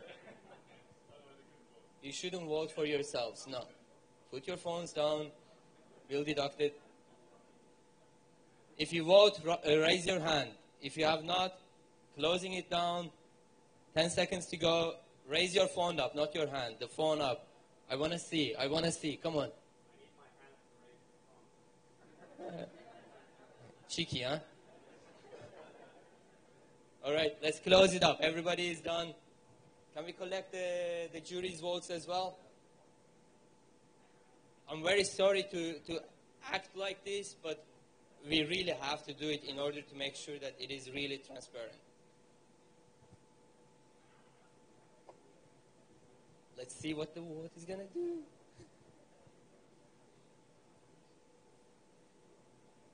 I'm excited. I mean, all 4 of the semi-finalists did an amazing job.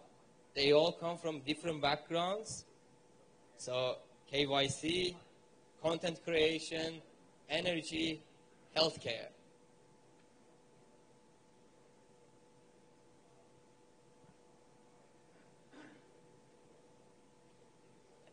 Does anyone have any question? We can get them answer you a question if anyone has a question, any one of them.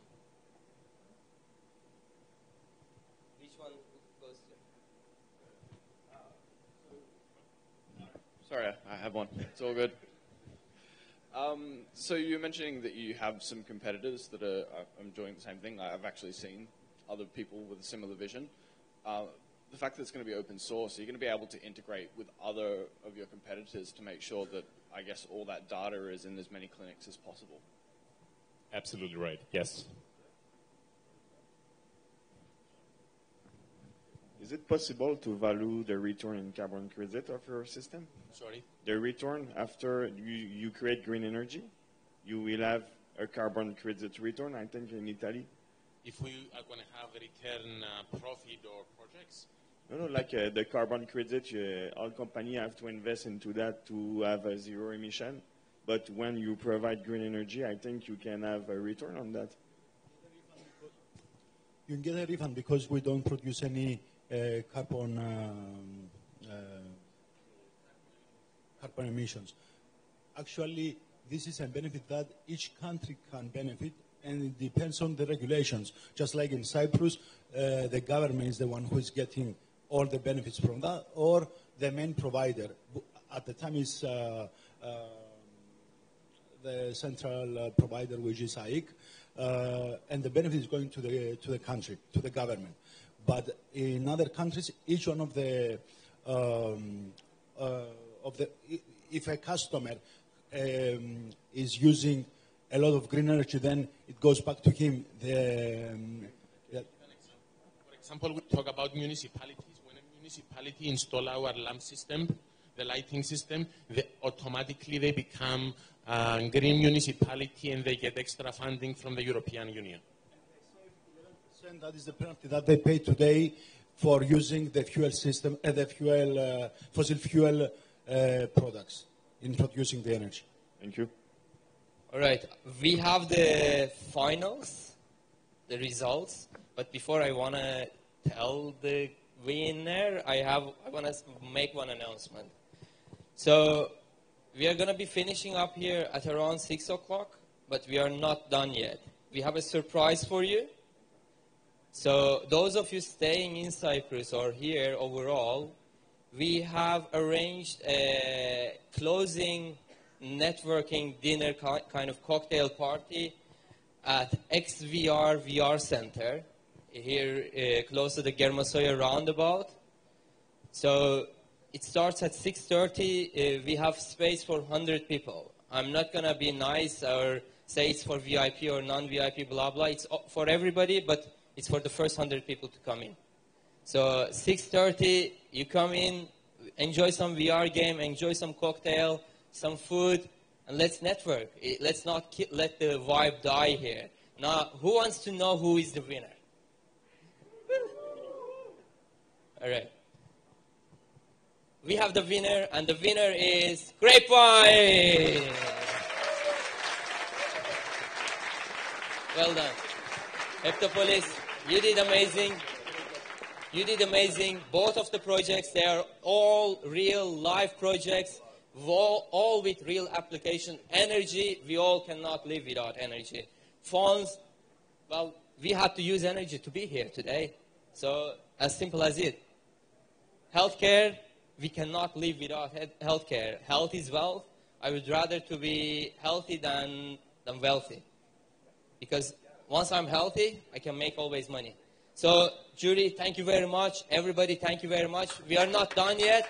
We have now Grapevine stays here. The battle continues. Live, straightforward, grand. Heptapolis, we will have to say thank you very much.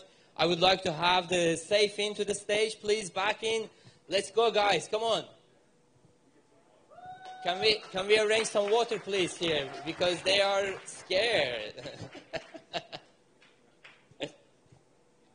I'm actually quite thirsty myself. Let's arrange some water, please. So go for paper, scissors, rock. Yeah.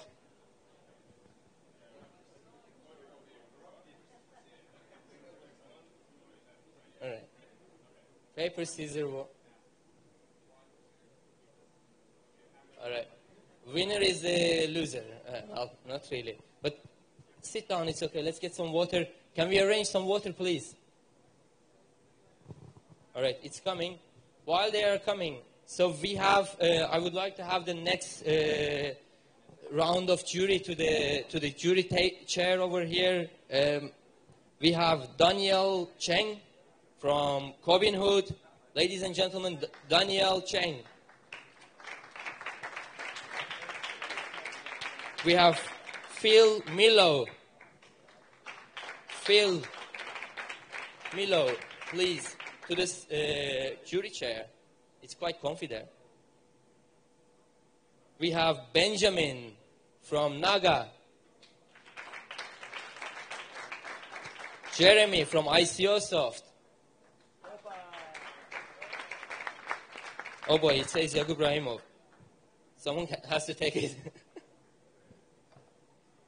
Bogdan, can you take it away? I turned out to be one of the jury.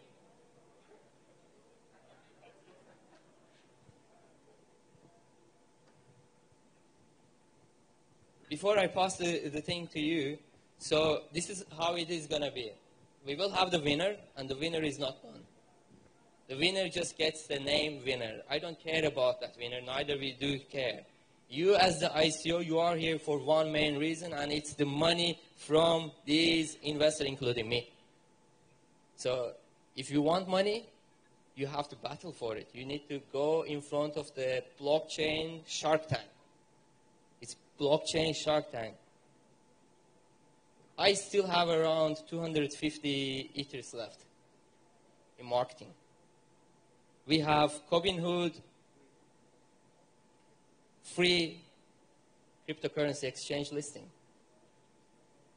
We have ICOsoft, technology.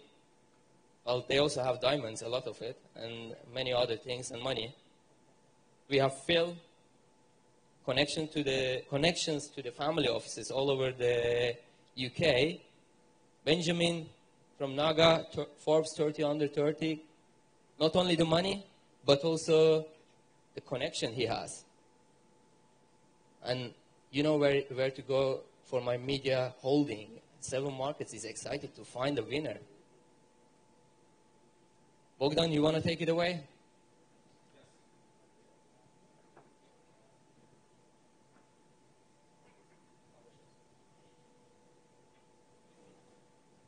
Thank you, Jakub. So here we go, guys. The finals have arrived after a very exciting 2 days. And should we do in the same fashion as we did for semifinals? Should we do a paper, scissors, rocks to see? Ah, you did? Oh, okay. See. All right. So we will do the same fashion. We'll have a 5-minute pitch going into 5-minute Q&A with the judges. So whenever you're ready, Vladas, you can. This is your last pitch on why you deserve to win. So whatever you haven't told and whatever you really want to emphasize, you go for it.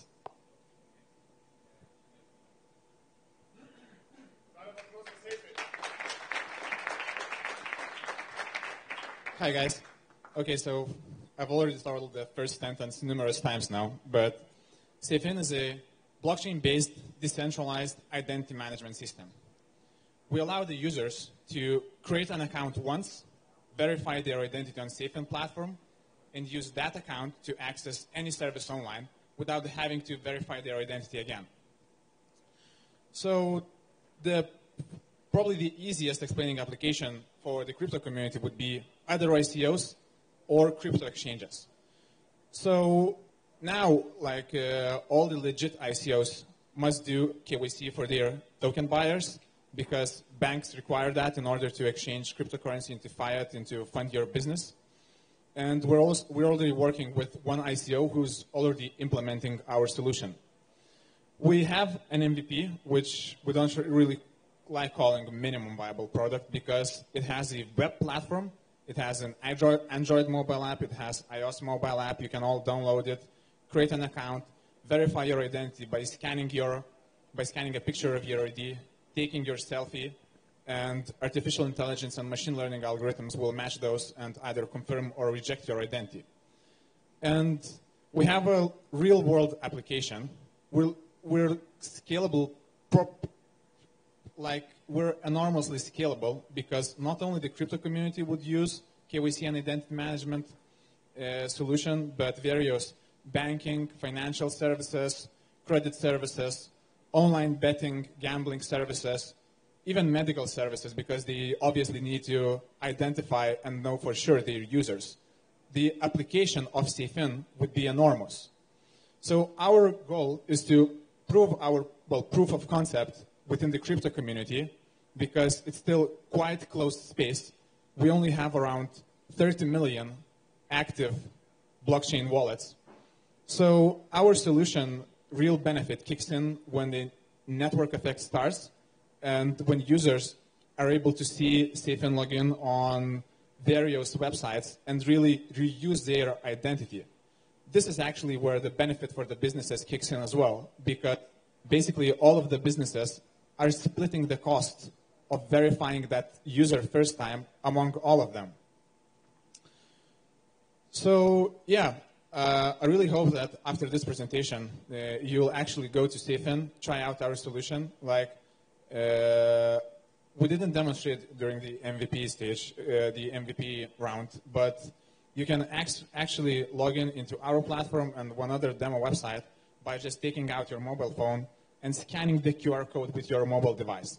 And the procedure is exactly the same, no matter if you're accessing the website for the first time, or you're just, if you're accessing but for the first time and registering at the same time, or this is just your, 5th or 7th login, because you don't need to enter any of your details, you don't need to upload your passports, so it's as simple as that. So thank you very much. I really hope that you really understand what our solution is about. As we mentioned during the first round, we have a very strong team. I'm the CEO, Lucas, COO, is over there. Our CTO is a very smart guy. Me and him, we met at the University of Cambridge. We studied there together. I did engineering, he studied maths. After that, he went to work in the software, but the mathematical background is crucial for the whole blockchain community. Now, other co-founder is the head of legal within our team. He's a licensed lawyer in Lithuania. He has worked for more than 5 years in top legal firms in Baltic countries. We have a CMO who is taking care of all the CFN, currently ICO, but he has already planned the whole roadmap for the marketing after the ICO. So all of these 5 people are working full-time on our solution. And this is basically the first event that we're looking for private investments. Till now, I've funded all of our campaigns and all the product development from my own pocket, because I truly believe that this solution has a place in the world for it. So thank you guys. Really hope that you will vote for us and that you will use SafeIn solution. Thank you. Perfect. Thank you, Stephen, for the pitch. Now I'll pass it over to the judges in regards to the questions. I'm sure some of the judges have some questions. So we have 5 minutes set on the timer. I have a question. How you protect your single access to your SafeIn? Sorry, could you repeat the question? How you protect the access to SafeIn, the single point? Okay, so basically we don't store any of the user identities on our platform. All the information is stored on users' mobile devices. So when the user creates an account, he takes a picture of his ID, of himself, we match those, and the data is being kept on the user's mobile device. And then we only put on the blockchain the reference that we have checked that data, and that's correct. So when the user is accessing some third-party website, the information is being passed directly from the user's mobile device to the third party, together with the link to the blockchain where the third party can check that the data was already checked by SafeIn. So even in the worst case scenario, if any part of our project gets hacked, nobody will lose any data, because we're not storing any of the data in a centralized way. Everybody stores, all the users store their own data. So what might be termed the RegTech space is completely exploding at the moment, and there's a huge demand because of the ICO explosion for identity verification. And so there's loads and loads of companies springing up that are trying to do, in different ways, KYC and AML solutions. How are you distinguishing yourself against sort of existing and future competition? And is what you're doing currently unique, or are other people decentralizing too? Yes, thank you for the question. So yes, we have competition. There are already projects who, even in the crypto space, who are working on a decentralized identity. The most famous one, probably most of you have heard about it, is Civic. They've done their ICO last year in June. They've raised $33 million US. But we truly believe that we can outperform them with our execution, because our MVP that we've built from our funds is actually more superior to their product. And they've done their ICO more than 11 months ago. And yes, they have a solution. They have, as far as I know, I've checked that like a month ago, they have one ICO project which has their solution integrated. Basically, we're going to achieve that in the next 2 weeks. And we truly believe that we'll outperform them because of 2 things. Firstly, execution, because our team is ready to execute and deliver the product. And the second thing is that we're looking very seriously at the compliance and the regulations. And we are looking to build a solution which is compliant with various types of regulations: crypto space, exchanges, banking, and so on. Yeah, thank you.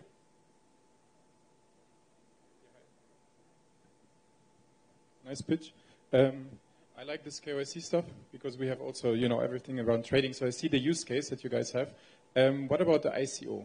So you're launching an ICO, and what about the token? What can I do with the token, and what is the benefit holding the token? Okay, so our token will be used in our platform to pay for all KYC services. The only way to pay for our services will be with our token. Well, we had lots of proposals like from the outside. The guys, you need to build some HODL programs or whatever just to make that your token price will go up. But we want to stick to purely utility token model, where our token, from the user and business perspective, will be used to pay for our services. We'll also use the token to incentivize and reward businesses and users will reward first 5 million registered users on CFIN platform with CFIN token. So we'll use it for growth. Users and businesses will use it entirely as a utility token to pay for KYC services. I have just one big issue. Why do you only sell 30%? 30% it gives you a lot of, I mean, you control a lot of the market, even if you lock it for 2 years. Yes, so that's a good question. But since we are a scale business, basically 10% is for team and founders, 30% is for token sale, 60% is locked for 2 years, and then it's vesting over the remaining 3 years, and it will be completely released only after 5 years.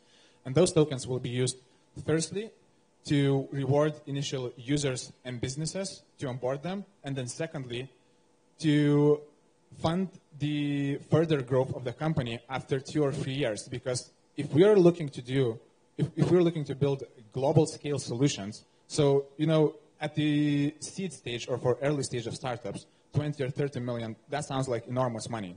But if you truly want to build a huge solution which would be accepted and used globally, take a look at like Airbnb, Uber, or Revolut, who has a valuation now of $1.7 billion US, and their total funding is over $300 million US, I believe. So we're going to use the remaining tokens in 3, 4, 5 years to continue funding our business development and growth. It's locked. Everybody will be able to check the smart contracts that nobody will have access to those tokens, and they will be locked.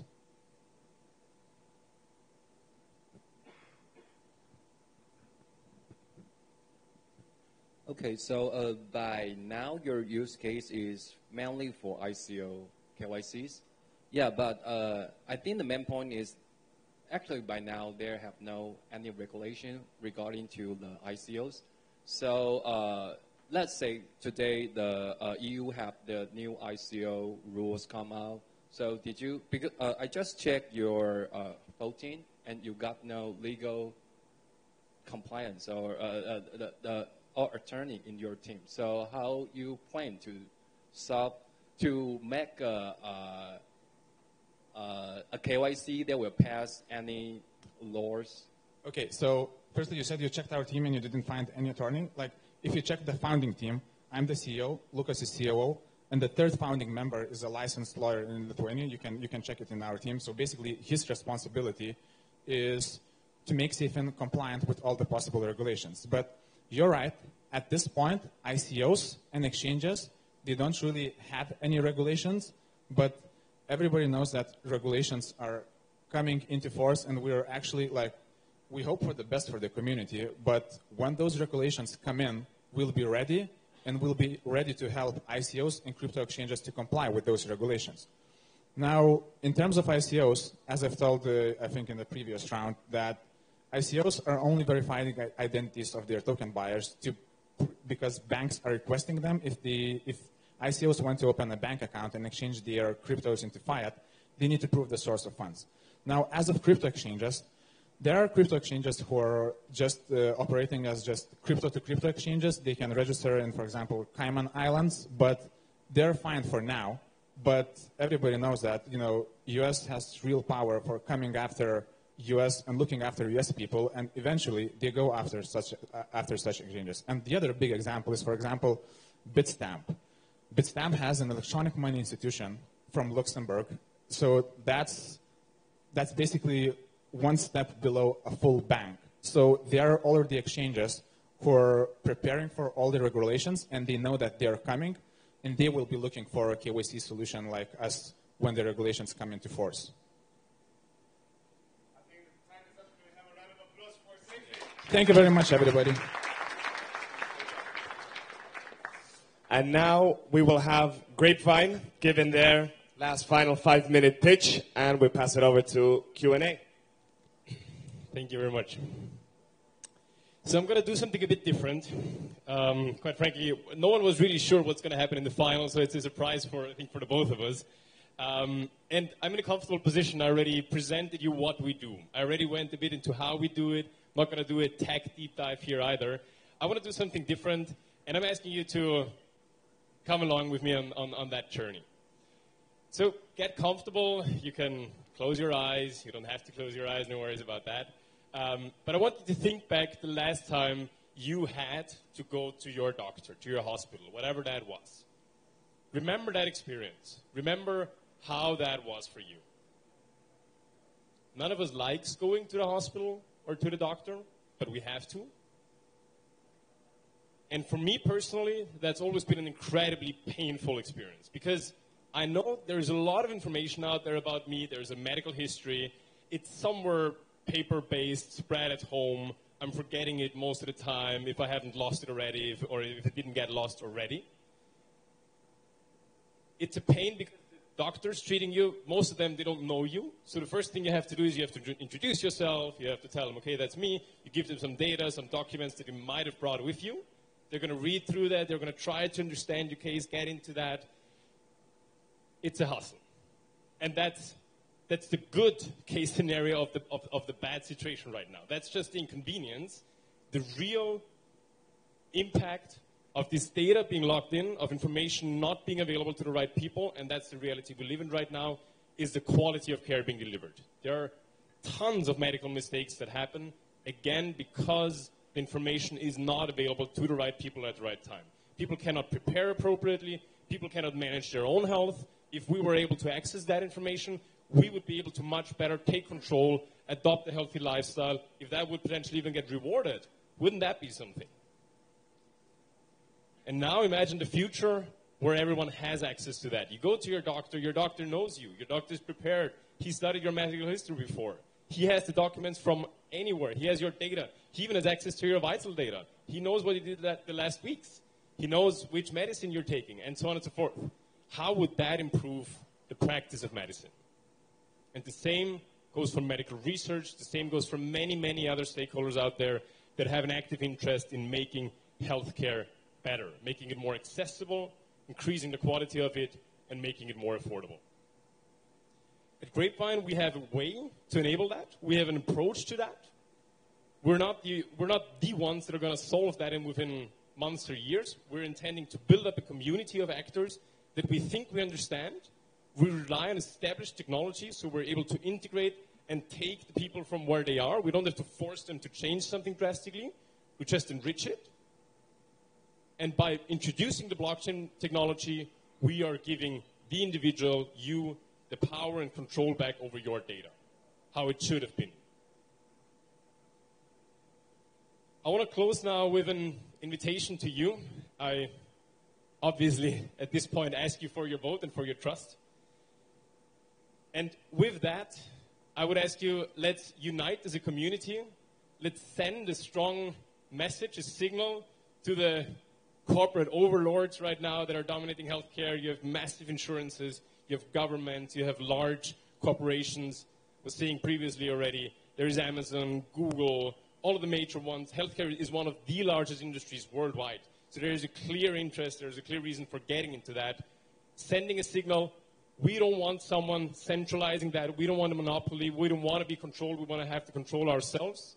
We want this to be a community effort, and we want to be rewarded if something happens with our data. And you can become part of that. You can support it, enable that with giving your votes today, participating in our ICO potentially even.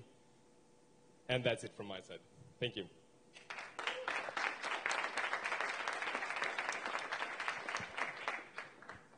Thank you, Grapevine. Now pass it over to the judges. I see Phil is already ready with the question. Thank you. And he's smiling. Well, so I can't speak from an American point of view. I can only really speak from a UK and a European point of view. But obviously, the protection of healthcare data is extremely tightly regulated. There are a couple of things. What would happen if, under legislation, it was determined that not only did all users have the right to own their own data, but they had the right to be able to access that without any charge at all? What would happen to the model? So no tokens, under GDPR, for example. Right. Okay. And what the NHS has announced it's going to be doing. Right. So I'm trying to understand the question. For you as a patient, that is exactly the model we're proposing. You individually and your doctors can access that information free of charge. External third parties that have an interest in that, researchers, pharmaceutical corporations, and would pay for that, and you would receive the majority of that stake of the crypto token, and parts of that would also be distributed to the healthcare providers and other stakeholders involved in the process of making that possible, right? We need that as an incentive, as a reason for them to come on board. I see. So there's no point of charge to the individuals. It's only and if individuals, presumably they would have to opt in to allow their data to be shared. That is absolutely correct. And even one, I want to drill down on that, because it's not a generic opt-in. It's not I say everyone can use my data. It's a case-based, everyone. And then there's only one further question, which is just in terms of storing it on the blockchain. To what extent are you storing the media on the blockchain, and to what extent are you storing pointers to the media on the blockchain? There is zero medical healthcare data being stored on the blockchain. All of that data stays within the systems that are established. They're staying in the source systems. What we're doing is we're having exactly like you say, pointers. We're also having this immutable audit trail, right, for the data provenance, so you know where the data came from. And so we're leveraging the blockchain for certain functionalities, but no healthcare data would ever touch the blockchain, which is important for many reasons that I think I don't really have the time to get into. Yeah.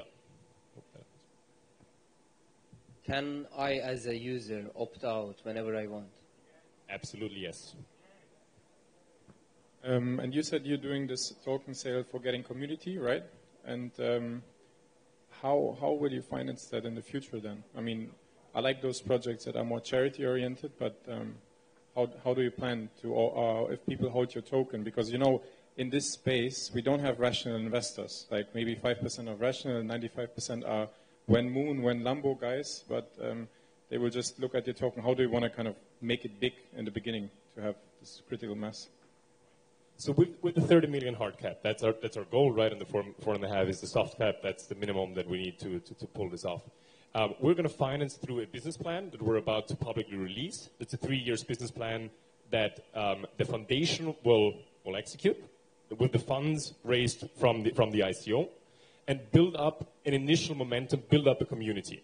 At the same time, the foundation will have 25% of the token available. So 25% out of the 100% are going to be in the foundation's ownership. 45% are going to be sold to the community. And through this token and through our assumption that we create real value, the value of the token rises, these 25% will be quite a sizable amount to finance it until a certain point in time. But an important thing is, after, I don't know, potentially 5-6 years, you don't need, it's not a central actor in that, right? It's building it up, similar to the Ethereum or the Bitcoin Foundation. They're still playing a role, but they don't need massive amounts of money. They're building it up. The community took over.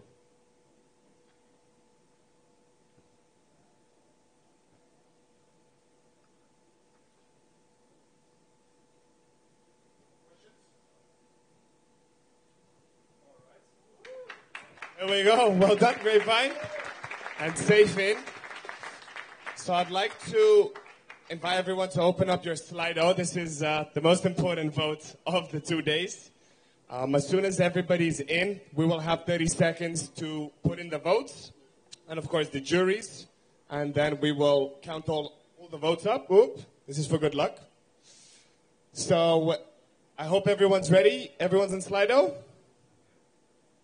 All right. So let's hit it. 30 seconds. Voting's happening. Nerves are trembling.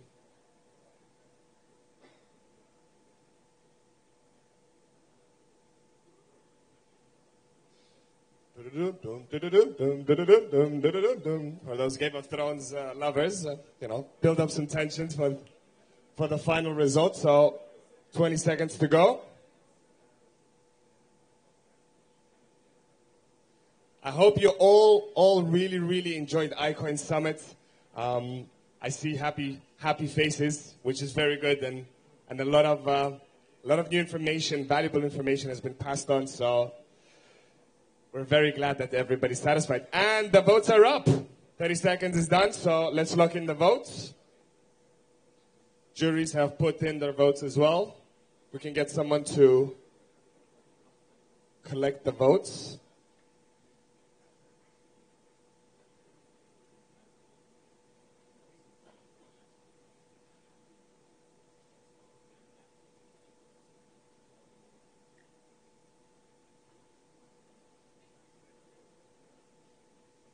Maybe we can put some music. It sounds like a funeral. It's so silent.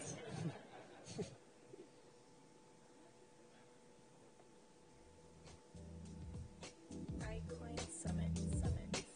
Oh, I've never heard this song before. iCoin Summit. iCoin Summit. iCoin Summit.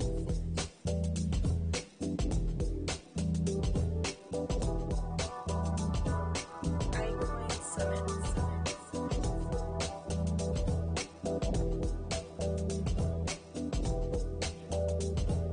iCoin Summit. iCoin Summit. iCoin Summit.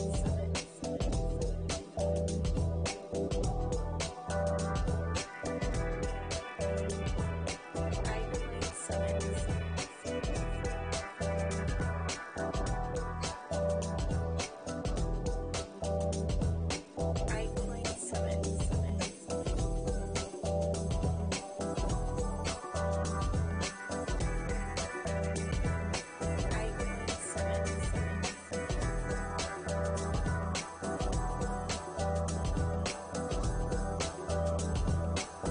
iCoin Summit.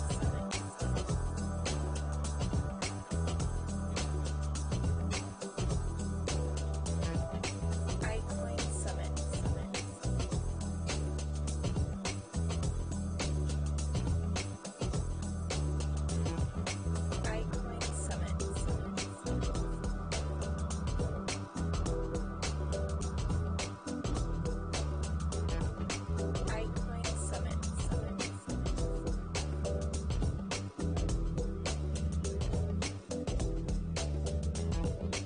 iCoin Summit. iCoin Summit.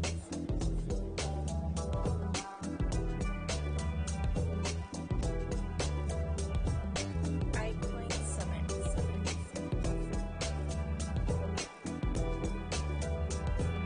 So as we're waiting for the votes to come in, I would like to also announce, as soon as the winner is proclaimed, the winner will also have a first of its kind blockchain Shark Tank pitch in front of the judges in regards to the winner's investment. So this will be the final act for the actual delivery of the prize to the winner. And there'll be some big checks being presented onto the stage. So hold on tight. We will have that in a few seconds' time. I see the votes are finalized.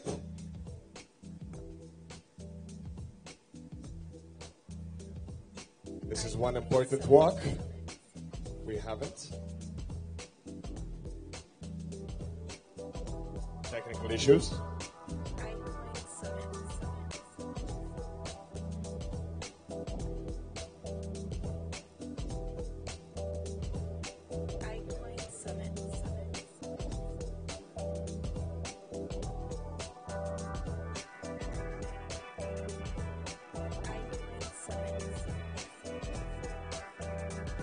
There was some handwriting issues, so we just got a confirmation on that.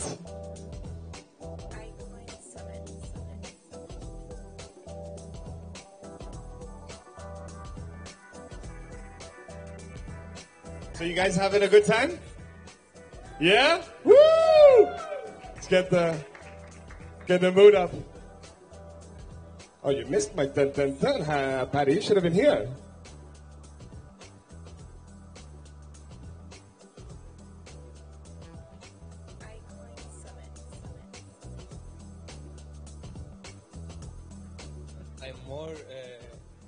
I'm more anxious than they are. They're sitting there and laughing, and so I'm like, who's gonna be? Who's gonna be?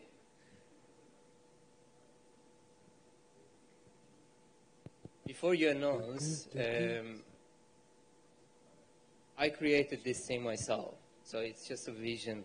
Okay, so the winner is not done here yet. The winner just gets the winning blah blah. Okay, the winner still stays at the stage. You need to pitch us like not as if we are investing in you, all of us here. The pricing that you are offering, whether it is vested or not vested, each one of us can invest up to 50,000, and we have also a few other investors here committed as well. We have InvestCore here. We have Maria. I don't know where Maria is. Right there. Yeah, Maria there is as well committing to invest. We have ICO, top ICO list committing to invest as well. So we all have investment for you. So you need to be to the point. What is the price, vested or not vested? And do your best. Okay. Alrighty. So does everyone hear who the winner of iCoin Summit 2018 is? No? I'll keep it for tomorrow. All right. So the winner of iCoin Summit 2018, waiting for what? Is Safin. Woo! Let's have a round of applause.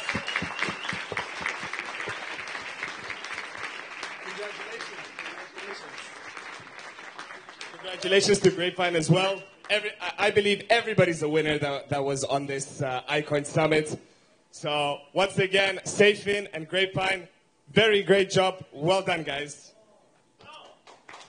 Well done, well done. Thank you, guys. So now I will pass on the microphone to the winner, which can go ahead and get his pitch for the winner's investment. Thank you.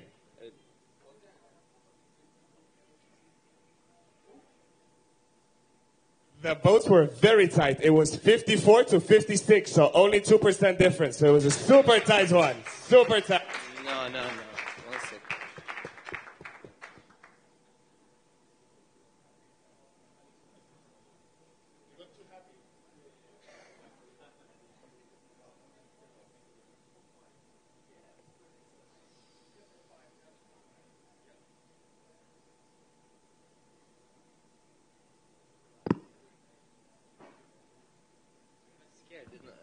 It was 52.4 and 47.6. So it was tiny difference. I thought we made a mistake on the file calculation. No, we admit Grapevine is a really great project. So like we were a bit scared when going on stage and competing against them. But thank you for the audience support. Okay, so should I present you guys the project from the very beginning?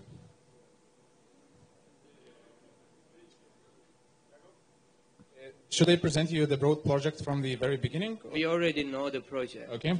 We all heard about it. Okay. So sure. So now in terms of investment, yeah? What are you looking for? What do you want from us? Okay, so our soft cap is $3 million US.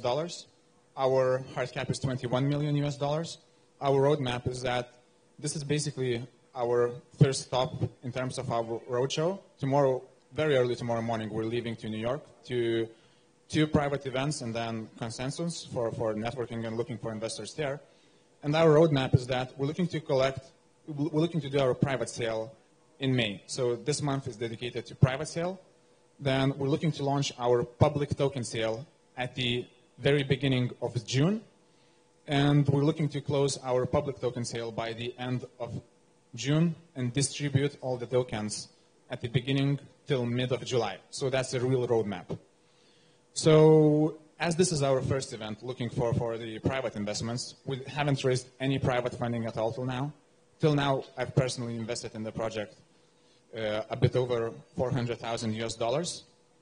So yeah, the marketing is expensive, probably you know that. Yeah, so currently we're looking for the first seed funding. And for the private investors, we're offering 35% bonus compared to the best available public ICO price. So if we're going to do our public token sale with a few discounts, the bonus is 35% compared to the lowest public available price. Now, the main token amount is unlocked. We're only locking the bonus amount of the tokens, and we're locking that for 6 months. So these are like really good terms, and we're only giving them to the very early investors. Later on, we'll consider locking larger portion of the tokens for the private investors. So do you have any questions, guys? Do you have maximum investment size? At this point, yeah, as long as, so for the public token sale, we will have a maximum investment size because our project is a scale project. We're looking to distribute our tokens within the community and spread them as widely as possible. So we'll have caps for the public sale.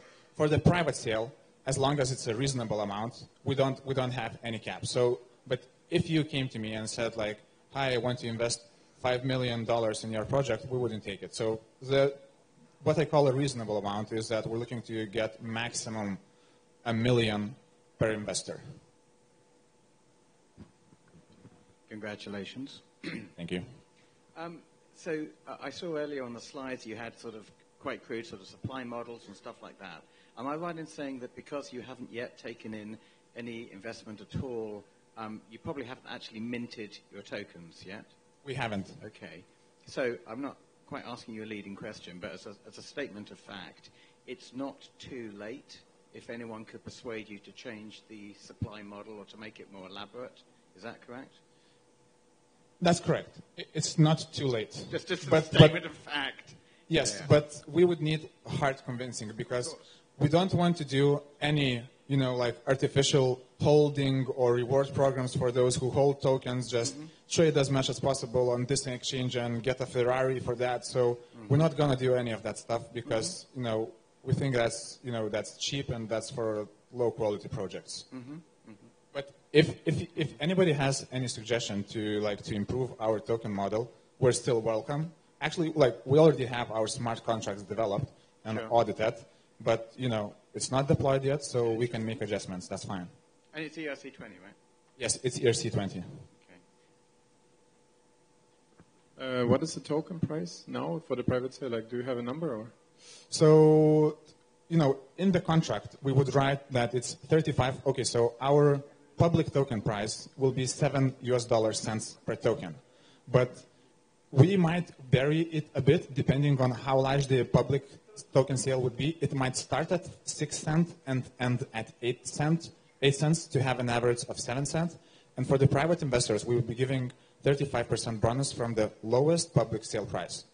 Can you tell me what your marketing strategy is? I mean, it's a bold statement, but or question. But how do you target having a lot of people? Are you fully retail? Do you want to have those big guys in, or because we had 63,000 people, right? So it's a lot of small investors. But what is your kind of goal?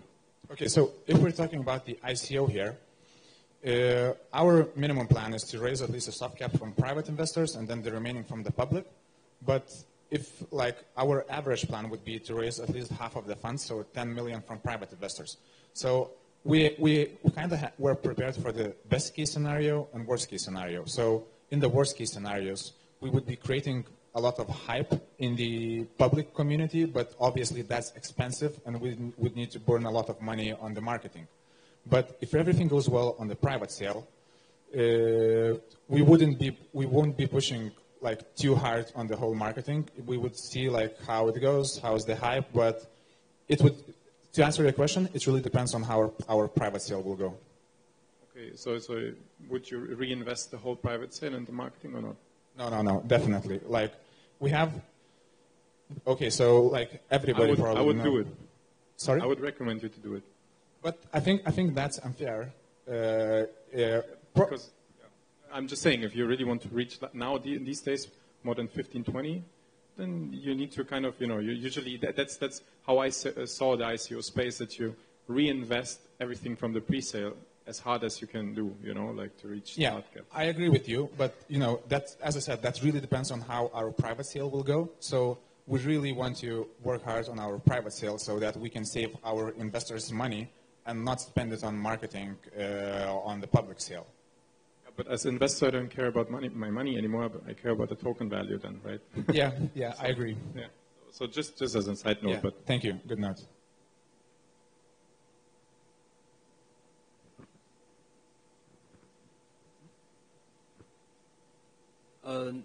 I got a questions regarding to your business development, because for your business model right now, you will heavily rely on the business model, the business development to sell your product to maybe ICO project or the others.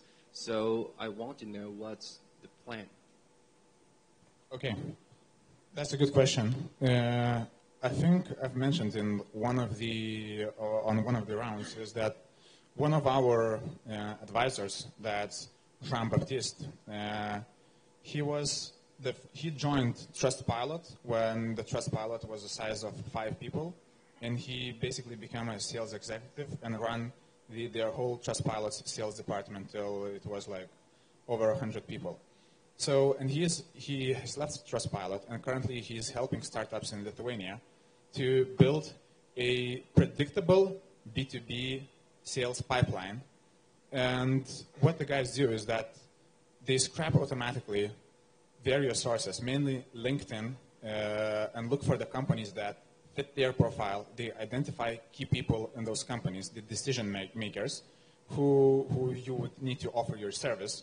So we already have a deal with obviously he's our advisor. We have a deal with his company that as soon as our ICO is finished, he'll help us build the predictable B2B sales strategy to approach. Initially, we'll be approaching only the ICOs to prove that we have a real working product, and not like probably, I would say, from the first approach to the ICOs, within 3 or 4 months, we'll be approaching exchanges heavily, because obviously it's a lot harder to make a partnership with exchange rather than one single ICO. So you need to show them something. And by the time we approach exchanges, we'll show them an enormous crypto-oriented user base from the ICO space and prove them that our solution is working, users are actually using it, and that the exchanges will benefit from it as well. Just a question. How you want to build the hype about your ICO? Sorry, could you repeat? How you want to build the hype about your ICO? Okay, so basically, the conference, and the good start for us is that, this is the first conference and we came and won, so we actually, we have a quite large community already.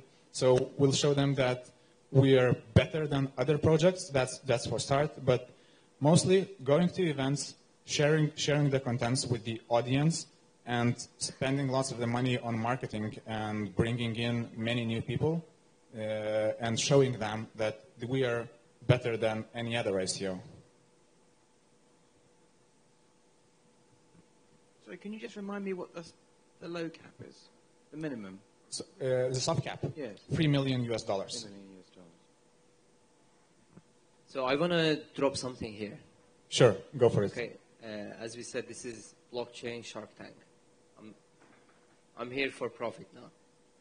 I'm wearing a different hat. So sorry. I'm here for profit now. So Okay, I'm wearing sure. a different hat. Of course. I will invest $50,000 with you, but I want 90% discount. I will also join you as an advisor, and I will also list your token the day after you are listed in an exchange on iCoin Sentiment for free. It's take it or leave it. I'm leaving it. Okay. Do you need to comment on that or no? No, Okay. I'm not investing. Thank you very much for the proposal. Okay. I like this, the concept very much, because as I said, we come from the trading industry, and also we're launching our own exchange, etc. So I would appreciate if people do not have to do this hassle with KYC, etc. I think I would make it like a 25K ticket. The only thing that I would like that you guys in your white paper or in your FAQs say that the users can also invest using the Naga wallet. That's it. So instead of my Ether wallet to receive the ERC20 tokens, you can just list it and say you can also use the Naga wallet. Noted. Accepted. Thank you very much. Okay, then we'll do it. So you just exchange cards. Yeah, and of course. I'll give you the 25K. Yeah? Okay, thank you. So I think we're really in the market to invest time, but so I think we would absolutely like to commit $50,000 of time. I think that contingent on reaching the soft cap, we would like $25,000 of tokens. So there is genuinely, we're genuinely giving something away. And we will guarantee that you're listed on the exchange day one. And I think we would look to be giving you advice on probably the crowd marketing, institutional investment, marketing and sourcing institutional investment, and anything which wasn't right about the, or which needed tweaking on the tokenomics and the white papers. Okay, thank you very much. The offer is accepted. Thank you very much.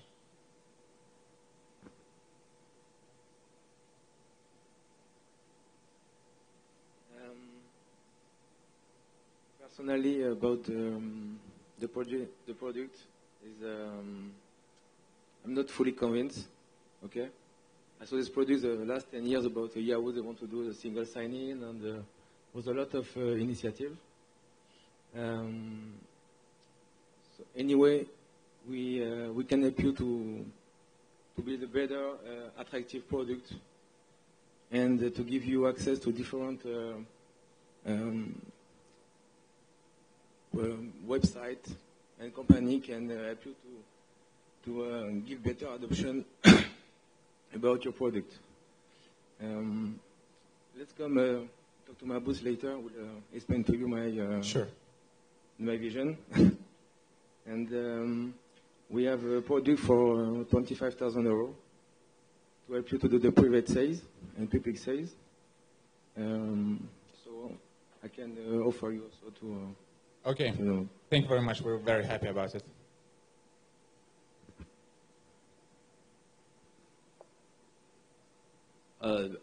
Before I met my offer, I want to ask a questions. So let's say today Binance roll out the KYC or the Facebook like login service.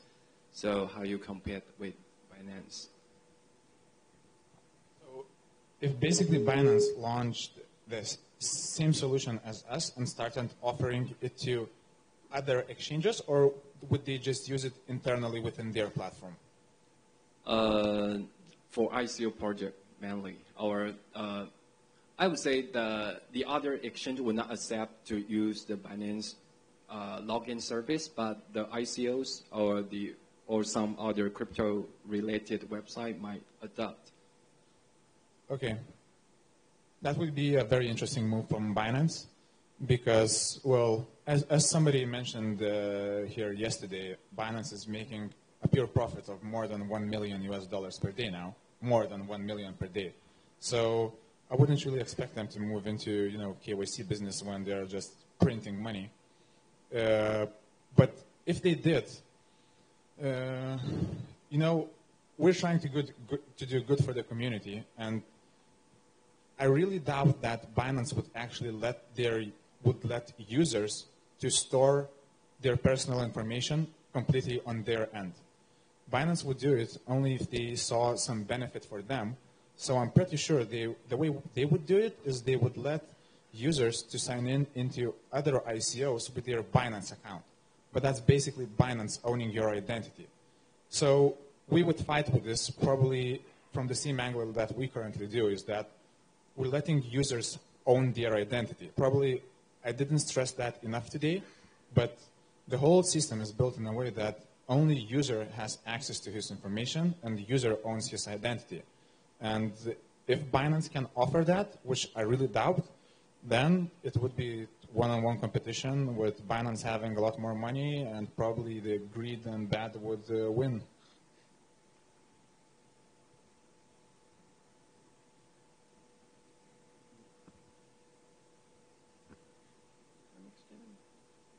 This isn't a question. This is just a statement, and I don't think many people would admit this. So I'm not even sure that I should admit it. But we're all aware of kind of data brokers, people that go around broking data. And about a month ago, one of our data brokers just sent me a sample of the latest data that they were trying to sell, and it was an enormous bundle. And there were two things in it of note. This is just a sample. One of it was all these Circle users. So anyone here that's got a Circle account, I think I was sent your details. Sure. And another one was from a couple of exchanges. And I have to say, I'm not saying it's going to be safe in, but I really have to. None of these guys can be trusted to lock down their data. Not a single one. If Circle can't do it, backed by Goldman's, nobody can do it. No, basically that was my comment, that if Binance would create a single sign-on solution and would let use like verified information, that information would be owned by Binance. So, and you know, we cannot let this happen, especially when the crypto and the blockchain community really understands, like, and we're all moving ahead from one single organization having access and owning the user data. We're moving to a fully decentralized space. Because I'm nice. You are? You know what it means, right? So, here's the thing. I will not join you as an advisor, even if you asked it.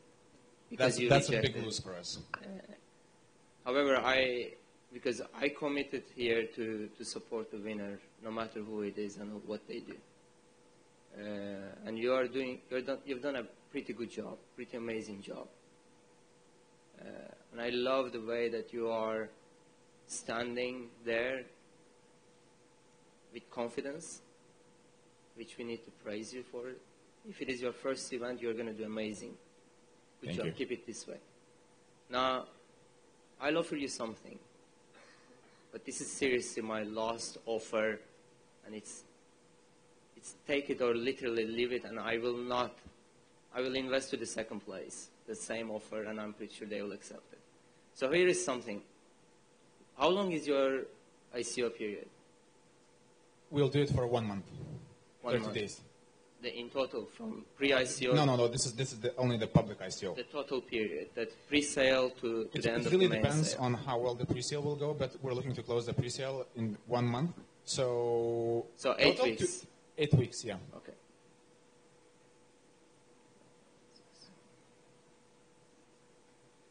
I will invest in you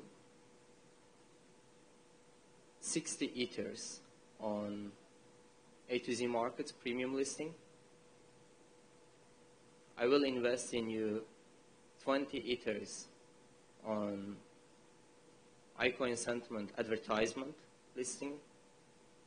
And I will also give you access to 7 markets discounts for the events only, meaning you will get massive discounts because of our volume activities that we are doing as the world's one of the top 3 ICO maker.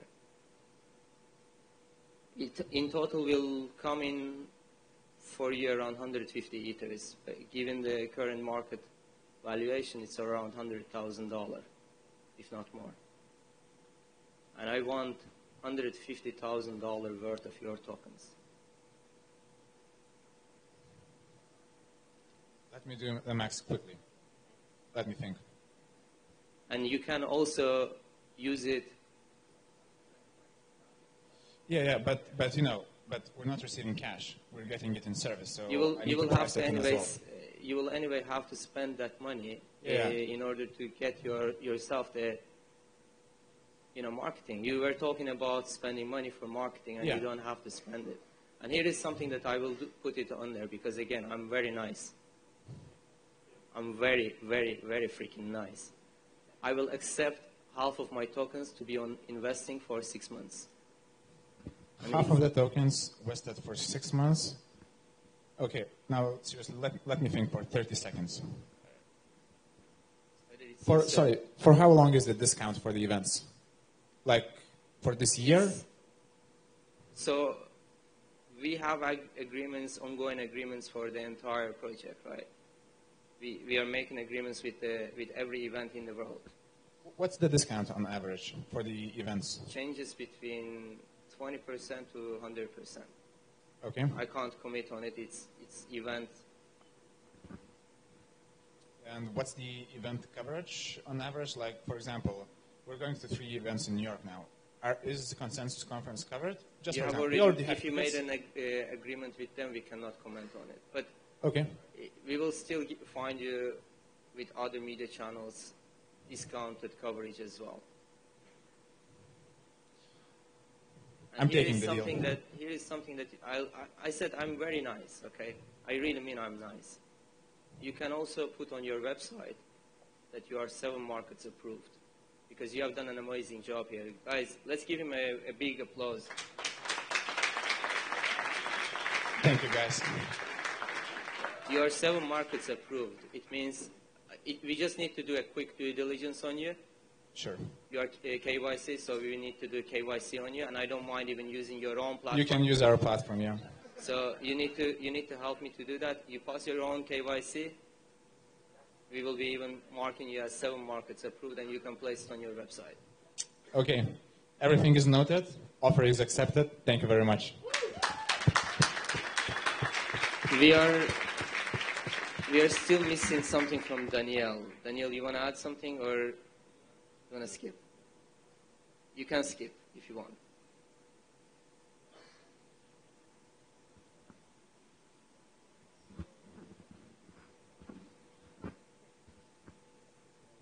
Okay, so basically I wouldn't say this is over, but it's more Robinhood will be the first exchange to list your token. Thank you. That's really appreciated. Thank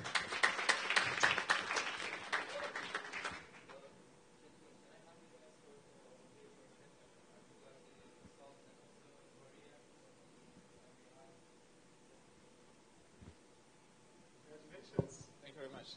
Yeah. Another round of applause for the winner.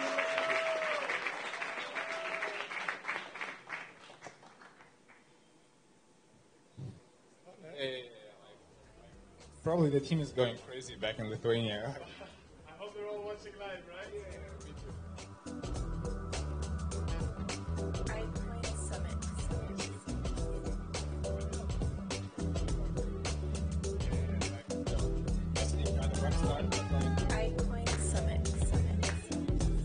Guys, we're not done yet just yet. We're going to be presenting something to the winner. Guys, we're not just done just yet. We're going to be presenting the winner with the checks. So if you could wait just a few more minutes. The investors are signing the checks, and we will be awarding it to Safin. And we'll invite the other co-founder of Safin as well onto the stage, to Lucas, to help out with the checks. Thank you. iCoin Summit.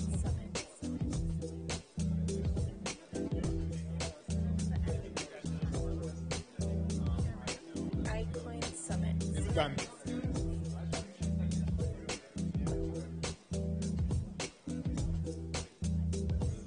iCoin Summit.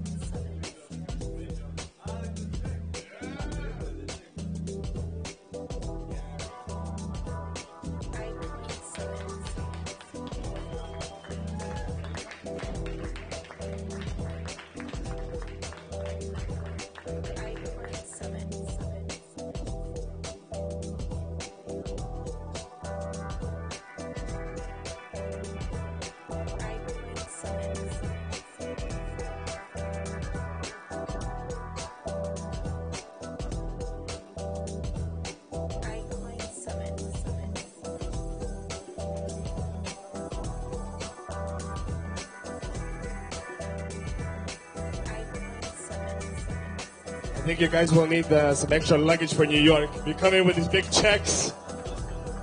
Nothing to declare here, nothing to declare. We were planning of bringing a few stands of Safin over to New York, but probably we'll just use these instead because I think they show something. Talking about the stands, also I'd like to inform all the ICOs, you're more than welcome to take your stands and your banners from the stands. So just to inform everyone, after the event, you can collect promotional stuff. And now we'll be having the next check come up. Look, Safin, so many checks coming through.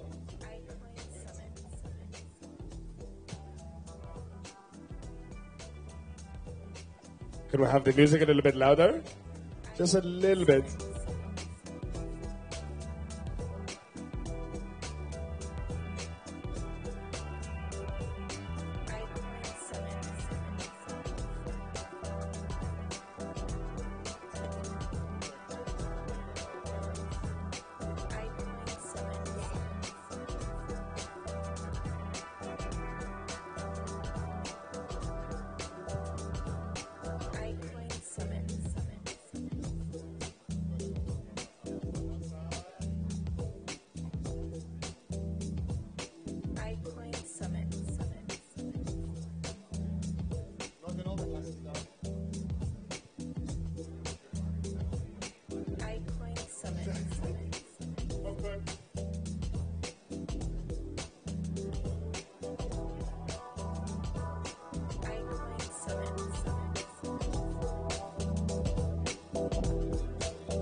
So we just got information. Pictures from the event are available on Twitter on hashtag iCoin Summits and also hashtag #YRahimov. So you can get all the pictures from the iCoin Summit from those handles as well.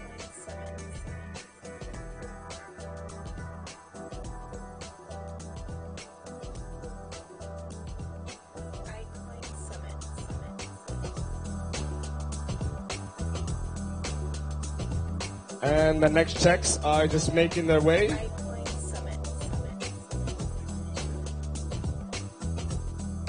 Let's keep them coming, guys.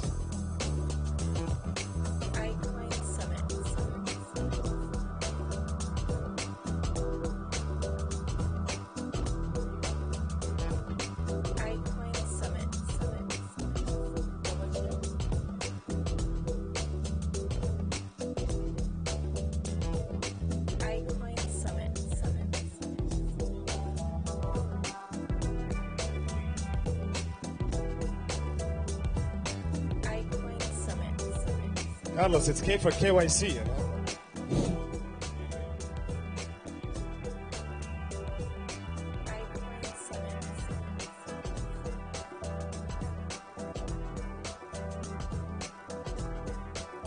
Brothers.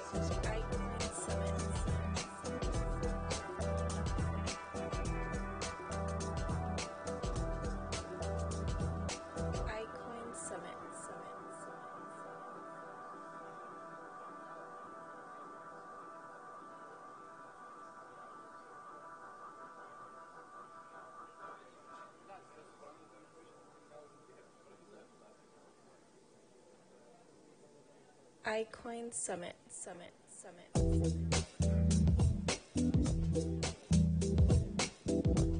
And here we go. The next check is in. iCoin Summit.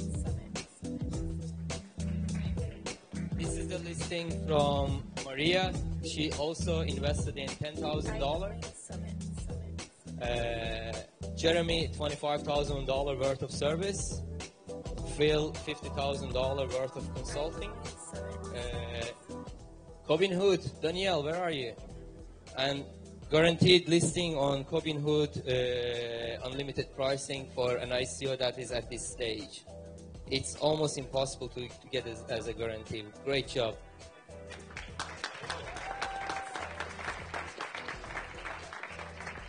Great job. I have another one.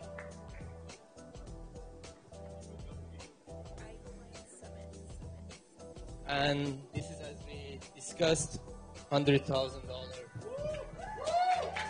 from 7 markets. And I added even something additional on top. Guaranteed listing on iCoin Sentiment the day you are listed in Robinhood. So your price is not going to die. We are going to support you. So how much is it that we got? We guaranteed 250,000. So we have 100K, 85, and 210. So we need to keep up our promise. I want to invite the second place to the stage. Grapevine, where are you? So thank you very much, guys. You have done an amazing job. Thank you very much. I want to offer something to Grapevine as well. And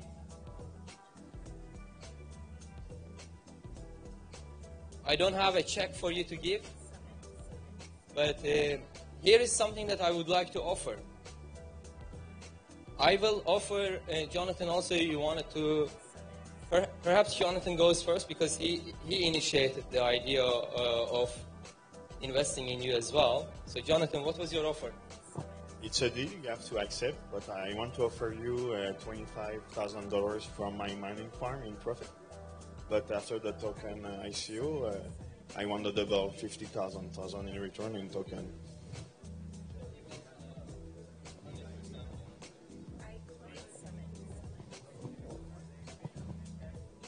And the money would be available at which point? Or, yeah, we were talking about direct. Accepted.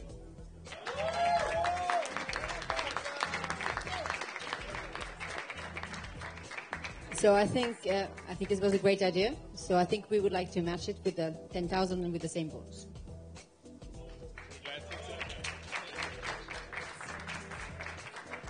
So I'm going to do something that I've never done before. And I'll share a story and then I will tell why I do it. Because why is generally much better than the why, the what part. So a couple of years ago, I almost lost my mom because of doctor negligence. The doctor infected her with infected blood and she almost died. And I even tried to suicide because I was so much under immense pressure. I couldn't handle it. So if blockchain was applied during that time, my mom would have never gone through what she went through. And I wouldn't have even tried to, cut my life off. So I'm going to do something here. I will offer you $300,000 worth of marketing credit. And because you are foundation, I don't want anything back.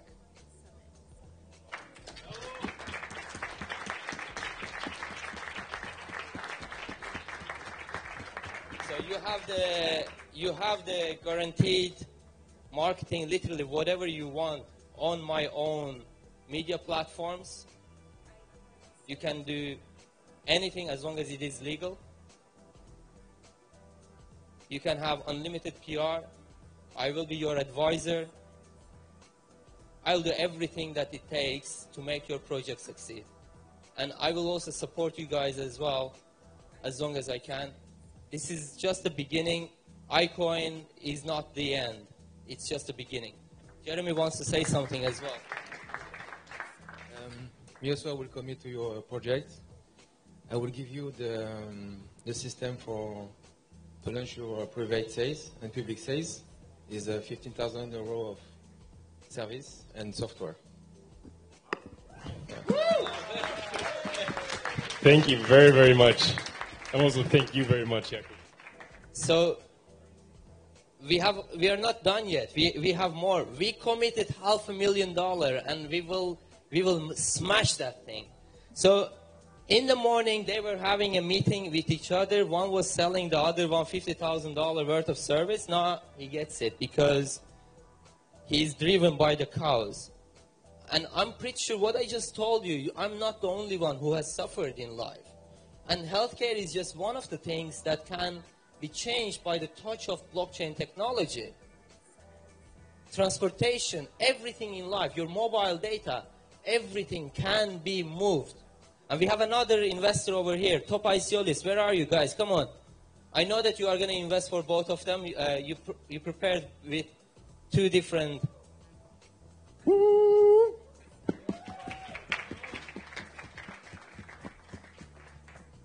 Well, I feel like a bit stupid giving 5,000.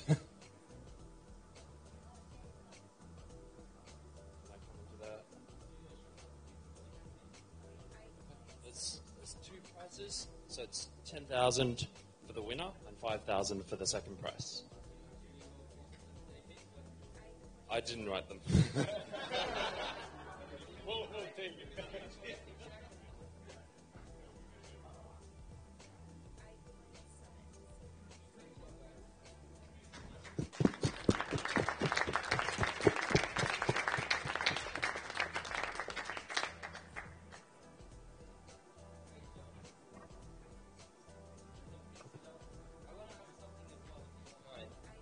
Anybody from the audience feels like supporting any one of these projects? Would you be supporting them? I'm not calling investing, supporting them. 1, 2, 3, 4, 5, 6, 7, 8. So you have not just won these things here. You won the people's hearts, all of you guys. You won the audience here. So this is what you are supposed to be doing. You are the rock star. You are the superstar. You have done amazing. Well done, guys. Well done. Well done, guys.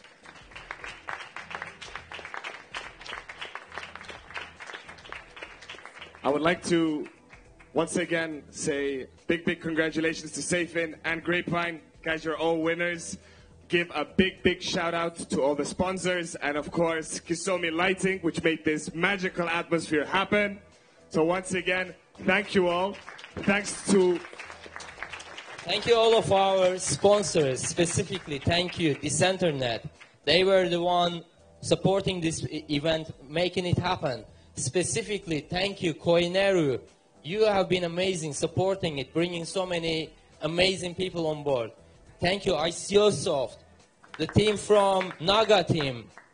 Thank you every single body. Capital Today from Cyprus with all their support. Without them we couldn't have reached out to the necessary people all over here. Thank you very much. Let's just raise our hands for blockchain support. Woo! Woo! And of course for all the beautiful attendees that are here with us. Thank you all for coming. I also would like to just give a special thank you to the people on the corner over there. If you could just raise your hand over there so that people can see you. They have been working day and night for the last couple of weeks making this thing happen. And you all are the superstars.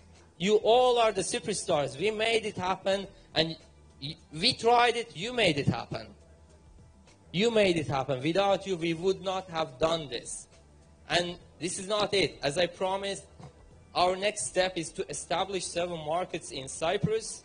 And I am committed to bring 10,000 job opportunities thanks to the blockchain startups to this island. We want to make it happen, and I need all of you guys' support to make it happen. Thank you very much. Let's go celebrate. XVR is hosting the final farewell party. So it's roundabout of the Germasoya. Maybe you can explain. Yeah, so in the roundabout of Germasoya is next to it. Now, I'd like to also say from my part, thank you to everyone. You've been very cooperative with us. And if you want to stay in touch with us and the team, this is our Telegram channel.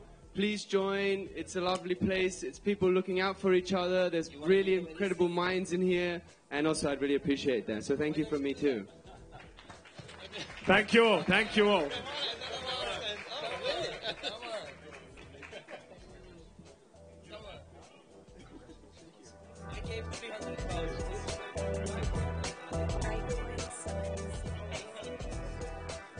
Yeah.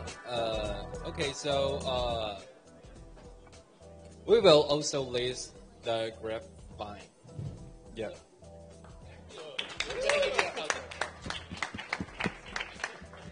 So Grapevine is also going to be listed on Robinhood in line with Safin.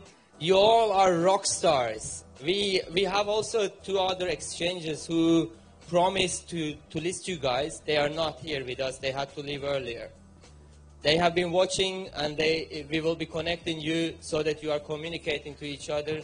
We don't promise anything on behalf of other people. We can only promise something. Here is my card so that before I forget you, please send me an email so that we can make this happen. We are all here. We will be supporting you no matter what. You have done an amazing job. And spread the word. Spread the word so that you fly high. Could I just share one last minute, something that I think is definitely missing from these closing words? I think I can speak on behalf of the whole participants, not just the ICOs participating, but also the participants, investors, anyone that made it here. Thank you very, very much, and give it up for the 7 Markets team. I think you guys did an incredible job. All the best for building up the community.